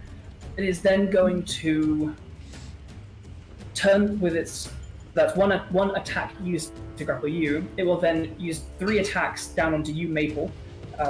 Just to hit me? Yeah. Okay. Just to slash down towards you with 3 attacks. He's not even going to try and grapple me because I'm too buff. No, just doesn't need to. Okay, again, I'm going to rattle these 3 off, but I'll roll them separately. Yeah. That is a 22 to hit you. Yeah. A 20. Yep. And a more. Nope. So that's 3 hits on you. Alright, 30 hit points, lads. Let's hope this doesn't roll well. Alright. I got you. Uh-oh. At least I already stuck the bomb on. True. Yeah, but now it's got me. Oh, true. So the 17 of that. 22 of that is physical slashing. The 2d10s and the +5 are all slashing, so that's 22. So 11 plus the 7 is 18 points on the first one. Okay, on the first one. Yep. Oh boy. Which you can use Uncanny Dodge to half that if you want. Yeah, I probably should. Remember, Uncanny Dodge halves all of the damage, not just the physical. That'll half the 18 to 9. Okay. Give myself 9 health back. Okay. The second slash coming in. The 8. What was it? The 6. 11 of that is physical, half to 5, and the 6. So that's only 11 points on the second. Okay. And I'm on 10 hit points, everyone. Oh no! 15, 20 of that is physical, half to 10. 17 So damage. 17 points. Yeah, I'm damage unconscious, on the last lads. one. With that, still hasted, so with its double. I'm still movement on speed- Willow though. Willow could still run away. Does it still have double movement speed if it's dragging me around with it? You are. It is 2 sizes larger than you, so no. Yeah. Fine. It is going to outstretch its boosters and just take off, and is going to fly with you up into the air. And it's going to move 60 feet up. Oh no! Oh god, I fucking pulled this move. Oh no. With that, Markos, it is your go. You can The hear bomb his counter. fuse burning. Ticks down to 3. Yes, it does. And you can There are now hear it. 3 rounds before this bomb explodes. You can hear it burning away. You are clamped in the grasp of this creature. You can still attack it. You can still try and break out of it. What would you like to do? I'm going to first off take a shot at this Gale Raider down here. Go for it. Sharpshooter. Yeah, sharpshooter with my bow. Okay. You are grappled, so this is without disadvantage in any way. Without disadvantage? So grappled just means your movement is 0. So this is Yeah. Markos was like, that- grab me fine, I'm still gonna shoot him. Not very Shoot good in the face. actually. That was only a 14. Okay. So I'll do it again. Go for it. I dropped it. I'll roll a different one. Oh, that's loads better. That's like 20 odd. Bam! Hit. Good damage. Yay! D8 plus D6 plus D8 because he's Hunter's Marked and Colossus Slayer. Yep. Is this the orange boy? That's 14 plus another 14. 28. You my. nail him in the head. The first arrow, like, into the ground. You're like, what does this first one go? It looks up towards you, still like, oh shit, there's someone on that thing. The eye, like, slumps into the ground. Bonus action, move my Hunter's Mark onto the Juggernaut. Okay. And I'm going to holster my bow, pull out Okay. my sword, and be like, well, this should be fun. Beautiful. Alrighty, with that, Hemlock, it is your turn. What would you like to do? Okay, seeing Maple go down, I had like my hand reached out towards this wizard that was like or sorcerer I suppose he is, in like necromantic energy. I'm gonna pull that back into myself and I'm gonna throw my hand over towards Maple and I'm gonna cast heal on you. Yes! You gain 70 hit points. Fuck. Get the fuck back up, bitch! Yes! Oh, that's beautiful. Hemlock is the best! Heal is so good. Yeah, Heal is and amazing. then That's nuts. and then I'm gonna slam my staff into the ground, and in this place of worship, I'm gonna pull the wind around me and use the shield clasp of aura to cast Shield of Faith. Hell yeah. Yes. You can hear another of lightning up, like further around the docks. There's a similar kind of magic seems to be at play. Yes. Is there anything else you want to do with your go? I am going to... No, I'm going to stay where I am. In fact, no, I'm going to move to here and give Nute flanking with this guy at least. Okie dokie. Cool. Alright, the other Gerard was piloting the ship is going to call out to his friendos and trigger the fact that they haven't been taking any goes as they begin to regroup towards the end of this pier. And because they haven't moved in ages, I will move them over there anyway. I will have a couple of very quick little rolls to see how the battle down here has been going in whose favour. I mean, there's only 3 Gale Raiders and a lot of Maldrin guards down here. Yeah, I don't know how action economy works. that's good. Maldrin Guard's good. Yeah. There's also the Maldrin Guard far to the east. There are, yeah. I'm gonna say one of them has gotten away, but the other two have been slain in the process of holding these guys off. So this guy's down. This guy's down. However, these Gale Raiders are pretty hardy foes for even these kind of guards, and so a bunch of them have also died, and they're like chasing them a bit, but it's Well, they're unconscious. They're unconscious. They're not dead. I'll say one of them's a cleric and casting Spell of Dying. Exactly. He's just like, oh, no one died. Lots of unconscious. I mean, some dead. There have been explosions and stuff going on. I know it. War is sad. Think of all the people you've killed today. I mean, they're bad. Yeah, they had it coming. That, Bannerman forced Begreld is going to... They're trying to kill civilians. They're dickheads. Just real quick, I love it. It's like, us with the goo, we're like, no, we can't kill it. Morally, we can't accept this. And then the moment we come across other people, it's like, alright, cool, now let's go. We come across some raiders and we're like... Difference there being The like goo is was just killing existing to- according to its nature. It was trying to survive. These guys are fucking. Both are These killing. guys are participating in a war. The Bannerman Yeah. is going to climb up onto the side next to you, Hemlock, flanking with the Bannerman. Shit. And with a sword in one hand... I'm coming for you, Hemlock. Well, he first off, can he make a Constitution saving throw? Con save, plus 5 is an 11. He fails. He Yo. takes. Oh, that's good. 15, 13 points of necrotic damage. Jeez, alright. Yes, bitch. Cool. He like chokes and sputters, but his sword comes up and he swings out towards you with advantage because he's flanking. That is an 18 plus 6, so 24 to hit you. Hits. You take a whole 3 points of slashing damage. And he will cast... Ooh, that could be funny. Wait, to you, Canoe? Yes, truly, guy. I need both you, Hemlock, and you, Nute, to make dexterity saving throws. As he reaches forward and a burst of coursing flame coils out in a line. Mine is much. 24. Cool. Mine's a 19. You both succeed your... I think Markos will take none of this. Markos? 60 feet up. I hope so. Nute, yeah, you I have will evasion, take right? evasion. Cool. Alright, so you'll take half of 3d8. Hemlock. You take 7 points of fire damage. 7. And I guess so will this soldier. Alrighty, that's... You just use the him soldier as up a human there. shield. He will use his bonus action to command one of his allies to move and make an attack. And so, Juggernaut's too far away, but the one in front of you, Nute, will make an attack at you. Do it. Bring it. He rolled a 5, so nothing. Yeah, So cool. Initiative count 20. I need Riona. Could you roll a d12 for me, please? Oh.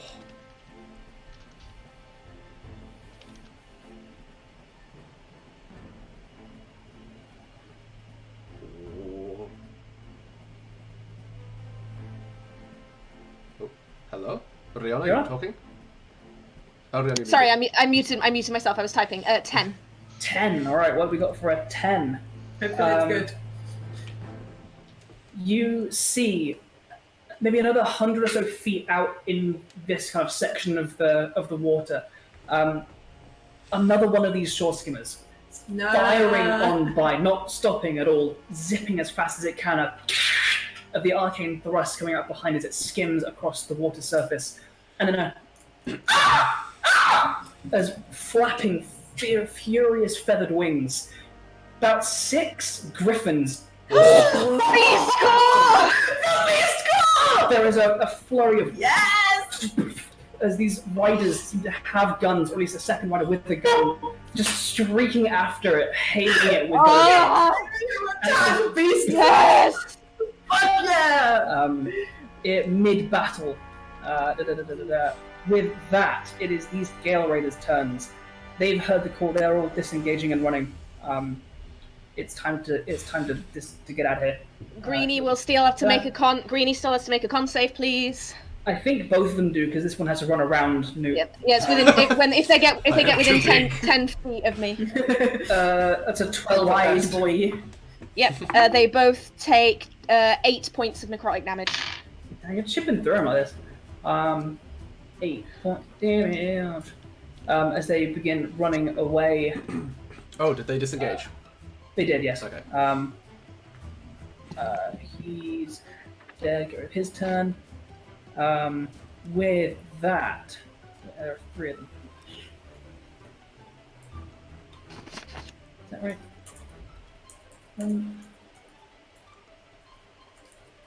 Okay, Maple, it is over to you. Nute, you're up next. Okay.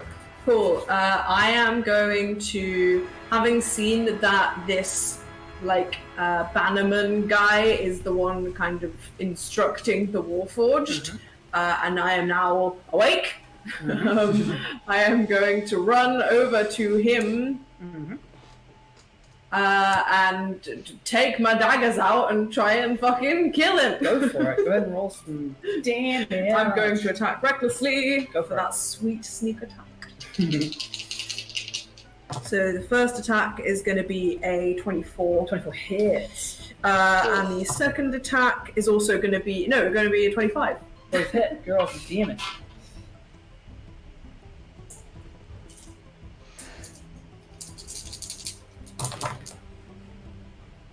Oh boy.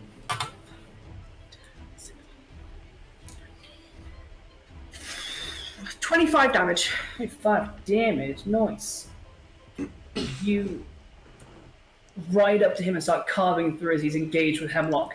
You slice through kind of an invisible force field around him, and he goes, ah! And, I need you to make a strength saving throw. Oh shit, okay. I think I have advantage on this, seeing as You I'm probably raging. do. You're If you're raging, yes. Yeah, I am. Cool. My strength save. What is my strength save? Plus a million, probably. No, only plus 4. That's a 15. 15 is not enough. You take 20 points of force damage. Ouch. Both, and do you want to make one for Willow as well, please? Oh shit. Wait, no, you can't make that different thing. Okay. Just you take that, and you are knocked off of Willow's back and sent 10 feet further backwards. Oh shit. As you are knocked off of Willow's back, as you strike in, your attacks land and carve through into his skin and muscle, but a bunch of runes go up around him and force you backwards, throwing you onto the stonework. Wow, what a dick. It's fine. Awesome. I have enough movement to get up and get back to him anyway. With that, you don't 10 want to feet is never enough to stop me. You doing that movement? In that case, actually, I haven't used my movement yet, so I will just use my movement to stand up and get back over here. Okay. Try me! And that will go. Yeah. Alright, that Nute, it is your turn. What Alright. to do? I just need a very quick rules clarification. What are we saying as far as replacing my bonus action alarm strikes with things like shove and grapple? No. No. Okay. I believe. Check the wording on them. Does It specifically says you may make unarmed strikes. Okay, yeah, because it does if say it said make. Yeah, it does say using the attack action you can make the special mean. So I guess. Yeah. Yeah, that's fine. Yeah. Just so I know how I want to go Yeah. about this. In that case, I'll do this in a slightly different way. Nute is going to walk up by the side of this dude, just surround him in as much as we can. And the first thing I'd like to do is, I am going to try and grapple them. Okay, go ahead. He'll make a. Contested athletics or acrobatics check. He'll make I'll an make acrobatics check. athletics check. I have advantage because I am enlarged. Don't think you need it. It's actually not great. I think that's a 12. Okay, well he rolled a 7, so Oh, hell yeah. you So it's grappled. wrap a big old arm around this little boy. That's one of the attacks. Mm-hmm. For my second attack, I'm going to try and shove him down to the ground. Okay. So it's again Okay. another contested check. He rolled a whole 11. I got a 21 on that athletics. You force him down to the ground. I'll say he is grappled and prone. Yep, so they're now prone and grappled, which means basically their movement is 0. They can't stand up unless they break that grapple. Yep. Very good. Got him pinned. And now, with my bonus action, Flurry of blows. Absolutely. Oh, roll 2 attacks, advantage on both. Yeah. The first one is You a 23. you should bonus action heat up because you're 23 hugging hits. him. It's an action to heat up, sadly. That's why I was asking about the flurry of blows for the other things, because otherwise I would have heated up and then gone for the grab and trip. Yeah. First one hits. Alrighty, and then the second one is... nat 20, baby. Absolutely. Let's go. Roll some damage. So this is going to be 1, a 2, 3d8. 1, 2, 3, 4. 3d8 and 3d4. Go Thanks for to it. my beautiful and large. Oh, okay. So that's 10, 16, 20, 22 plus 8. That is 30 bludgeoning damage. 30 bludgeoning damage as you pound down onto this guy as he's like forced into the ground. His face, you see like this is like gravel, and one of the rails of that little trainway kind of like pushing up into his cheek. You just pummel him down. Yeah. Anything else for your turn? That will be my turn. Alrighty. Warforged Juggernaut with Markos still in hand, the fuse ticking away ever more. Doesn't get back the missile salvo still. He only Nice. gets That should only gets hurt. it back on a 6. That should fucking hurt. Keep it away. He is going to. He's going to keep flying up. He's going to dash to another 120 feet in the air. Oh god. Jesus. Markos! So now he's become a man. 180 Oh, feet no, in so the he's air. still hasted, so that's doubled. So 160, 120, 240 plus 60. You are 300 feet in the air. Cool. Bye, Markos! As these boosters are just going, and he's just like holding you tight and just going up towards the sky. Yep. It is your go, Markos. Baby, you're a firework. Come on, let's go. Have any of you guys seen Altered Carbon? No. A long Season 2. time. I've not seen season 2. Oh no. There's a bit where like they get rid of some like potential informants by tying them to some rockets, like gigantic fireworks, and Oh god. yeah, that. Bloody hell. Okay. The bomb ticks down to 2. Yep. When it hits 0 at the start of your turn, that's when it goes off. Yes. I'm just gonna be like, oh boy, well then. And with my short sword, stab him twice. Go for it. He is hunted marked already, He is, yes. and he has taken damage. First one's a natural 1. That will not hit. Oh, Markos. Dice jail. Babe. The second one, oh, that's better. That's a 22 total. 22 just hits. Oh. His Nice. AC is 22. Sorry, no, 24.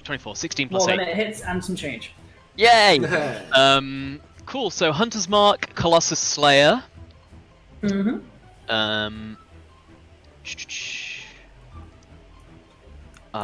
No sneak attack. I can't sharpshooter a sword. So that is a total of 12 piercing. 12 piercing damage. He is starting to look rough. He has taken several massive blows from Winnie's fist, and he managed to finally find one of these entrances and drive it through, and you can hear it as your sword catches on some gear or some of the mechanical aspect that catches upon the blade. He's not on death's door, but he's getting close. But his eye is just face upwards, resolutely blasting into the sky. Anything else for your go? Bonus action disengage doesn't allow me to get out of a grapple. Default you out of a grapple. Disengage. Can I bonus action hide? You don't see. It won't break the grapple, but fuck it. Yeah, sure. You hide in his fist. It's like, wait, where did he go? Oh no! Where did he go? Oh shit! I dropped him. It's like when you're on your phone and you don't know where your phone is. Yeah, okay, I'll like bonus action hide and just try and like scamper somewhere around like on his shoulder where he can't see me. Like he's got you wrapped in the arm. It's basically like tucking under the arm so he can't like Yeah, I'm just like- see you. Go for it. Cool. Do I roll a stealth, I guess? Yeah. Fucking hell. 14 plus 12, 26. 26. Yeah, you fucking snuggle away into his arm. and we'll see what that does, I guess. With that, Hemlock, this mage has been ground pound by Nute. He's been pummeled into the stone and rail. What would you like to do? I'm gonna crouch down. He's been pummeled into the stone and railed? Filling up them mage holes. Oh god. I'm gonna crouch down to where he is, and I'm gonna put my hand around his throat and look into his eyes and just say, "Get that Warforged down!" And I'm gonna cast Contagion on him. Oh shit! All right. I rolled a. He won't. It's a weird spell. I rolled a 25 to hit. Yeah, that hits. He is now poisoned. Okay. Oh, okay. If he now has to make like saves at the end of each of his turns. If he succeeds on all 3 of them, he's no longer poisoned. If he fails on 3 of them, he is poisoned for. And he's not poisoned. The poisoning ends, but then I get to pick a certain disease that will afflict him for 7 days. Woo! Oh, nice. Absolute baller. Fuck yeah. Anything else we'll go? Or you just sicken this poor man. I'm gonna just sicken, like keeping my hand around his throat, not tight, but there, and just like staring into his eyes with the halo of spores still kind of floating around the whole group and this poison setting in. As you cast, like you grasp the throat and like blood now pooling at the corners of his mouth. The mushrooms that have built up on the side of your face just and curve like sentient tendrils into his nose and eyes and ears, and it seems to take hold. With that, the rest of these Gale Raiders are going to start forming up at the edge of this and jump down onto the water and basically begin running away across the water. It is the Bannerman's go. He Call them off. Some blood. You'll all be beneath me when the new one rises. And he turns in Nute's grasp, and in his hand, up close, you see a scroll of thin, soft vellum of darkish purple-grey, very similar color to Ashura's skin, with text embroidered into it in silver thread. He begins to read it aloud, and all of you begin to go deaf. And there's like and a blackness fills all of your senses. So, it is like Nute, yes? Is this casting a spell? Yes, it is. In that case, I'm going to use my Mage Slayer feat, and I'm going to do a melee attack as a reaction. Go for it. As you go and do this, rip his tongue out. That's like a 24. 24 hits, awesome damage. This sphere begins to expand, and at its edges, the same as starlight around a black hole, it bends and curves and consumes all of you. How much damage was that, Nute? That is 16 damage. 16 points of damage. Nice. You punch him one more time, but all you can hear is laughter until the blackness takes over you, and then nothing. You are all deafened in blackness and blind as he casts a modified version of Dark Star. What the fuck? If Alex is watching and has read his Dunamancy spells, he'll be worried for you guys. It fills a 40-foot radius. I'll read you guys the details of this now. It is a 40-foot radius sphere filled with magical darkness and crushing gravitational force. For the duration, the spell's area is difficult terrain. A creature with dark vision cannot see through it. Non-magical light cannot illuminate it. No sound can be created within or passed through the area. Any creature object inside it is immune to thunder damage. Creatures are deafened while inside. Casting a spell that includes a verbal component is impossible inside. Any creature... Darkness, silence, and difficult terrain all at once. And deafness. Deafness. Oh boy. Any creature that enters the spell's area for the first time or starts its turn there will do stuff, and we'll get to that when we get to that. But that means he is also all of those things. Oh yeah. He's a weapon. And Hemlock's holding his throat. At the end of his turn, he has to make a Constitution saving throw with, I believe, disadvantage because he's poisoned. Can you guys see that radius I just put on him? No. Play a C. Yeah. There we go. Is that It's not very visible on the grey though. I'll just make it that. yellow or something. There we go. That works. Cool. Yeah. Oh, but his men are also. His buddies. Oh, he's a web. He's fucked everyone over. He's gonna make a con save for spore stuff. He rolled like a How the fuck are we gonna save Markos now? 19. He has to make it at disadvantage because he's poisoned. Oh. Natural 20. Okay, that's one success. Alrighty. I would like Markos to roll a d12 point, please. I would love to. Is one of the options that the Warforged just like slowly comes down and puts me down? Potentially. 2. 2. As you guys like this, Markos, you can look down at Markos and you see all of your friends, and basically a black hole just fills the space around them, and it's like staring into both blackness and static, like space without stars. A bunch of Maldrin guards also notice this and run over Black.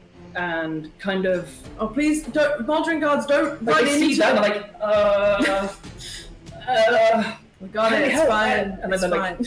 like, they can't hear you. You're inside I know. If I see the Maldrin guards below, I'm just gonna be like, hold out the tarp! I'm going to be falling soon. They're at 17. They're both going to start their turns within the Dark Star. They have no idea what the fuck is They going on. cannot see. They cannot hear. They're They're not even near to anyone. Yes.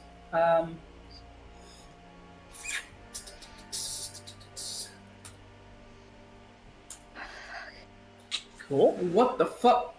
He's going to take half of that. Oh, they're lucky. They're going to keep stumbling out. They just managed to get out. What They damage are- is this? You'll find out. But they just get out, and as they reach the kind of the edge of it, they are like wizened and beaten and black. Maple, can you Yeah. please make a Constitution saving throw, please? Oh no. I'll try. My con save is only +4. Come on, Maple dice. Hit me. Spell. Oh shit, 19. 19. You will take half. 22 points of force damage as you are like struggling to maintain purchase on the ground. It feels like you're almost being lifted off of your feet and also battered into the ground at the same time. And this kind of force is just kind of crushing in on you, and you manage to like hold up against it. Beat this motherfucker down. It's gonna darkness, silence, Could you- and the really beefy arms of Hadar all in one. Yep. Could you make a con save for Willow? Oh fuck. Oh no. Willow goes unconscious again. Probably. I hate this because Yeah, but even I've half damage, I- like I've seen this spell before. I'm gonna be kind to Willow on this. it has +0. 4. Okay. Willow kind of stumbles around for a bit, and I won't say he takes damage because this spell wasn't really intended for him, but he will move in a random direction. I'm gonna say, I'm on him. yeah, which might be So good or bad unhelpful. for you. Could you roll a d4, please? Oh, God. 1 is up, 2 is right, so on and so forth. Clockwise. 4. 4. You start kind of like bimbling left a bit, kind of bump into Nute, and basically stay there. I'm not going to kill Willow. So where am I now? If I Basically where you are. He kind of bumped into the guy on the floor. Oh, okay. I moved in the direction I was kind of already looking. Nute. Wait, Can I? Was that my whole turn? Can I not make an attack? No, you're Like, yes, it is your go. You're blind, deaf, and in difficult terrain. But cool. But this guy is like right in front of me. he's on the ground, pinned down still by Nute. I'm going to attack him. Sure. Make your attacks at disadvantage. I will recklessly attack, so it's a normal roll. yeah. He's prone. I mean, he's prone. So, He's it'd be- prone, it'd so it would be a level standard roll anyway. So I'll reckless attack, so I get advantage. Advantage in the dark. I can't see, but I can still stab you. It may be dark, but I'm angry. Yeah, that's a 24 on the first one. The second one is only a 17. 17 also hit. Okay, Roll some well, damage. still get sneak attack. Yep. Maybe it was like, you have blinded, deafened, and confused me, and yet. Leading down to a rabbit. You definitely sneak attack, because there's no way he knows where you are. Not a chance. That's true. Maybe just like, joke's on you, I'm still angry.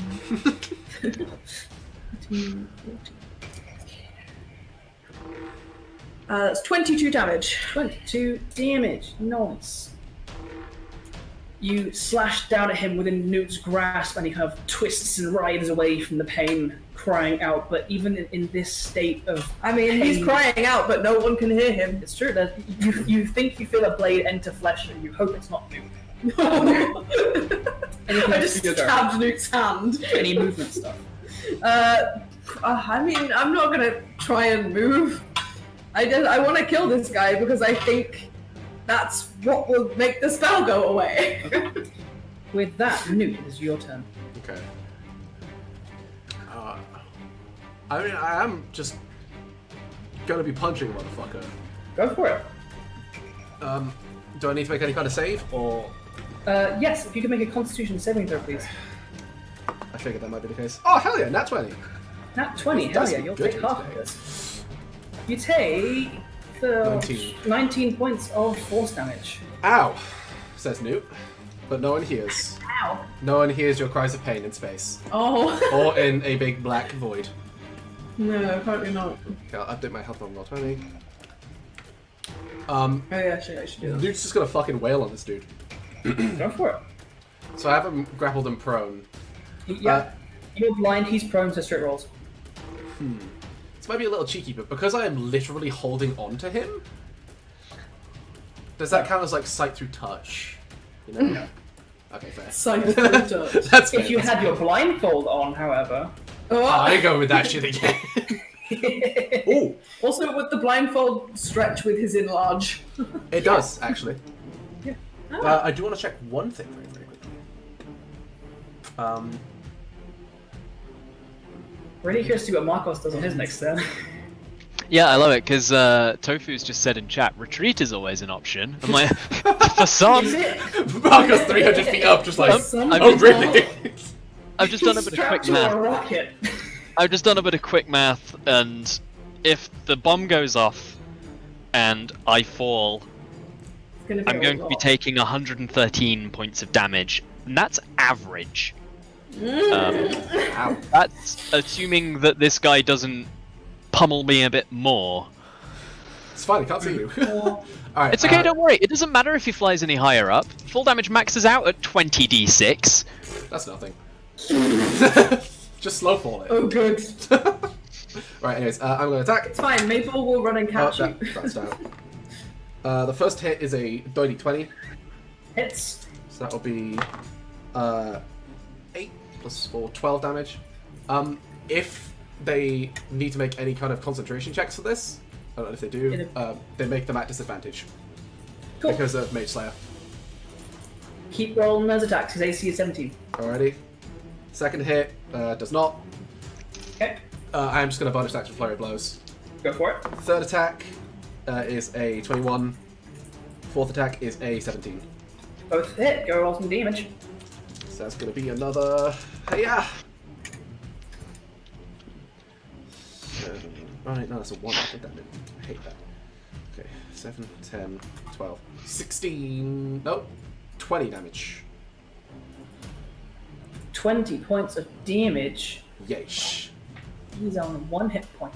You smashing and smashing this creature you have pinned down to the ground. Is there anything else that you'd like to do? You have your movement left if you'd like. I would like to lightly flick them for 1 damage. You've got them grappled, right? Just drag them into the water and hold them under.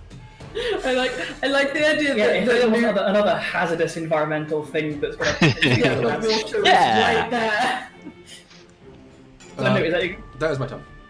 Alrighty. The I Warforged, like the idea that Nute just like poked him in the eye. still hasted. is Goes going another to 240 feet straight up. He's going to go another 200 feet. As he's going to make this a bit of a diagonal. Great, good. And he's going to get to above this ship. I said drag. Yeah, just drag the Juggernaut. I'll reposition my counter and stuff. Oh, okay. Above that ship. Okay. But you are 500 feet in the air. What's it doing? If it goes down onto that ship, it's just going to blow up the ship. Yeah. Yeah, I think that's sort of the plan, right? It blows up. Turn. Its wreckage tumbles to the ground with my corpse, and it destroys a ship as it goes. I'm gonna attempt to get out of this grapple. Go for it. Make an acrobatics or athletics check. Does it? Do I get any bonuses for it can't see me? Fuck it, yeah. Yay! Come on, Markos. Have advantage. Yay! Because I got a 26 stealth hiding in its armpit.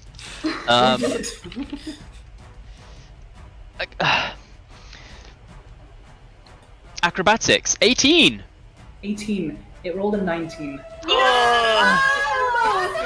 Wriggling and just keep hold just a little while longer. I'm so stressed. The counter ticks down to 1. It does. Where is the counter? What did you do with it? I think I accidentally deleted it. Do you want to put like I'll Throw put it a back. magic pillow under Markos. Anything else for you, Markos? Cry. Okay. Cry! 2, no. Bonus With action, that- cry. Hemlock, it is your turn. Could you make a Constitution saving throw, please? 20. Dirty. 20. Okay. You make the save, so you take 24 points of force damage. I'm still on my temp HP. It's all fine. No. Okay. And I'm gonna fucking hit him. Go I'm for gonna it. He's whack blind. him. You're blind. You and Nute are both like holding him. That's Grapple just a huge fist. It's like Maple is playing the like knife between the fingers game, except it's with your hands in the dark and blind. that's a dirty 20 to hit. Dirty 20 absolutely hits. Go ahead and roll some damage. He takes maths. Is it 11. more than a 1? Yes. Cool. You pummel him one last time, and it kills him. He goes unconscious in your grasp. Nute, you feel the figure in your hand go limp. Please tell me the spell goes. The blackness seems to be remaining. Bruh. Okay. Why? Do we have to destroy the scroll or something? Scroll. And I'm going to attempt to stumble out of the circle. No, knowing your rough direction is easy enough, so it is Yeah. difficult terrain, so move. Okay, so it's 10, 20, 30 to there. And then bonus action, all of my spells are fucking vocal. I can't do anything. I can't. That's it. Okay. The Gale Raiders at the end of the pier are still pissing about doing stuff. Bannerman forced by Gerald is not alive. His initiative count 20. Who else? Meg, do you want to roll a d12 for me? Sure. 3. 3. What's a 3? 3 is... on another one of the ships, a little bit further down the coast, there's a fireball that detonates and explodes a small sailing ship. No. With that, these two Gale Raiders just like screaming and running. Like they just see blackness and are stumbling. They fall into this rowboat and like have an awkward moment where like, one lands on the other one. He's like, Well, game moment. Maple, Yes. it is your turn. I am, well, me and Willow are going to run out. Before you do, could you please make a Constitution saving throw? Fuck! Yeah, go on then. As a treat. 16? No, 17. 17 fails. Fuck. I might go unconscious again. Ooh, take 34 points. Yeah, I go unconscious again.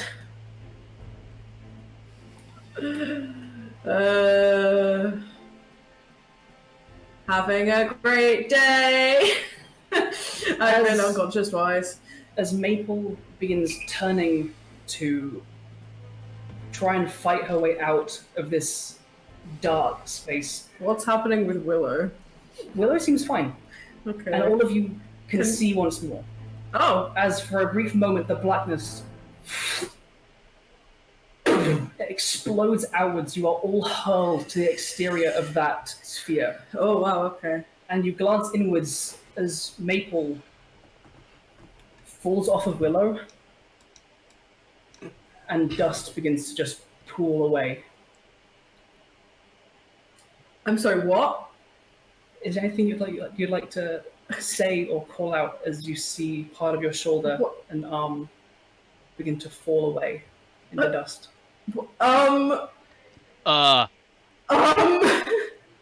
Is this me dying? What the fuck? Shit, is this a disintegrate? I don't know, man. As the body begins to fade and finally collapses into ash, there is a small light that vanishes, and the blackness that just exploded outwards back into one torn gash in reality, and nothing but black and cold and lightning of just absolute annihilation goes,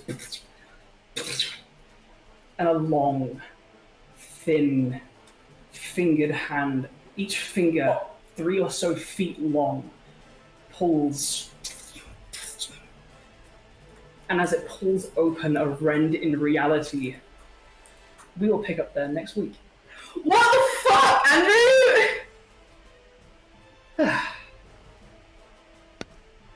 Welcome back, everyone. Am I dead? Like, what? Perhaps. That was an emotional roller coaster because I just got some really good news from my brother, and then I come back and Maple fucking dies, and I'm like, oh boy. I'm sorry, you tell me I'm disintegrating and then a Nightwalker shows up? Sometimes it just do be like that. What the fuck am I supposed to do with that? We will find out. As we know, in games like D&D, there are ways of figuring out problems such as these, and death is rarely permanent for those with the certain means to hand. But, so tricky without a body, though. yeah, it's hard to do, isn't it? And we will get to them when we get to that. So, for now, thank you so much to everyone for joining us on this journey. We are only just getting started. Thank you so much to every sub, every bit, whatever that means, I still don't really understand it. If you have joined us for the first time today, it's not usually this. This is pretty good as a little snapshot of the show. So if you haven't followed us, give us a little follow in this. Go head over into our Discord and chat with us throughout the week. We are pretty active all the time, especially in our Twitters, which are all in links below and stuff. So, go hydrate. Have a wonderful rest of your evenings, a wonderful rest of the week. Thank you so much to the Cognitive Merchant to go check out their leatherworking stuff. We'll see you guys next Thursday. Big shout outs to our first subscribers this week. Kilted Fuck off, I Cajun, don't want to hold hands with you right now. GM Hina, Tofu, and the gift sub for Mitch. You guys, you're amazing. We love you. Wonderful people. Also, shout out to Bear Temple Man who followed us about 25 minutes ago. Okay. Sorry Yeah. we couldn't call it out at the time. Things have been a little bit hectic. Thank you so much, everybody. We love you all. Yeah. Well, Hopefully, we won't all be dead next week. I mean, you might all be, but we've already discovered Nute is immortal, so I'm fine. Not Like, I'm now. worried about Not you. now. Not the time. Not the time. If anyone wants to try and persuade me to make Nute trade places with Maple, now's a really good time to do it. Stop.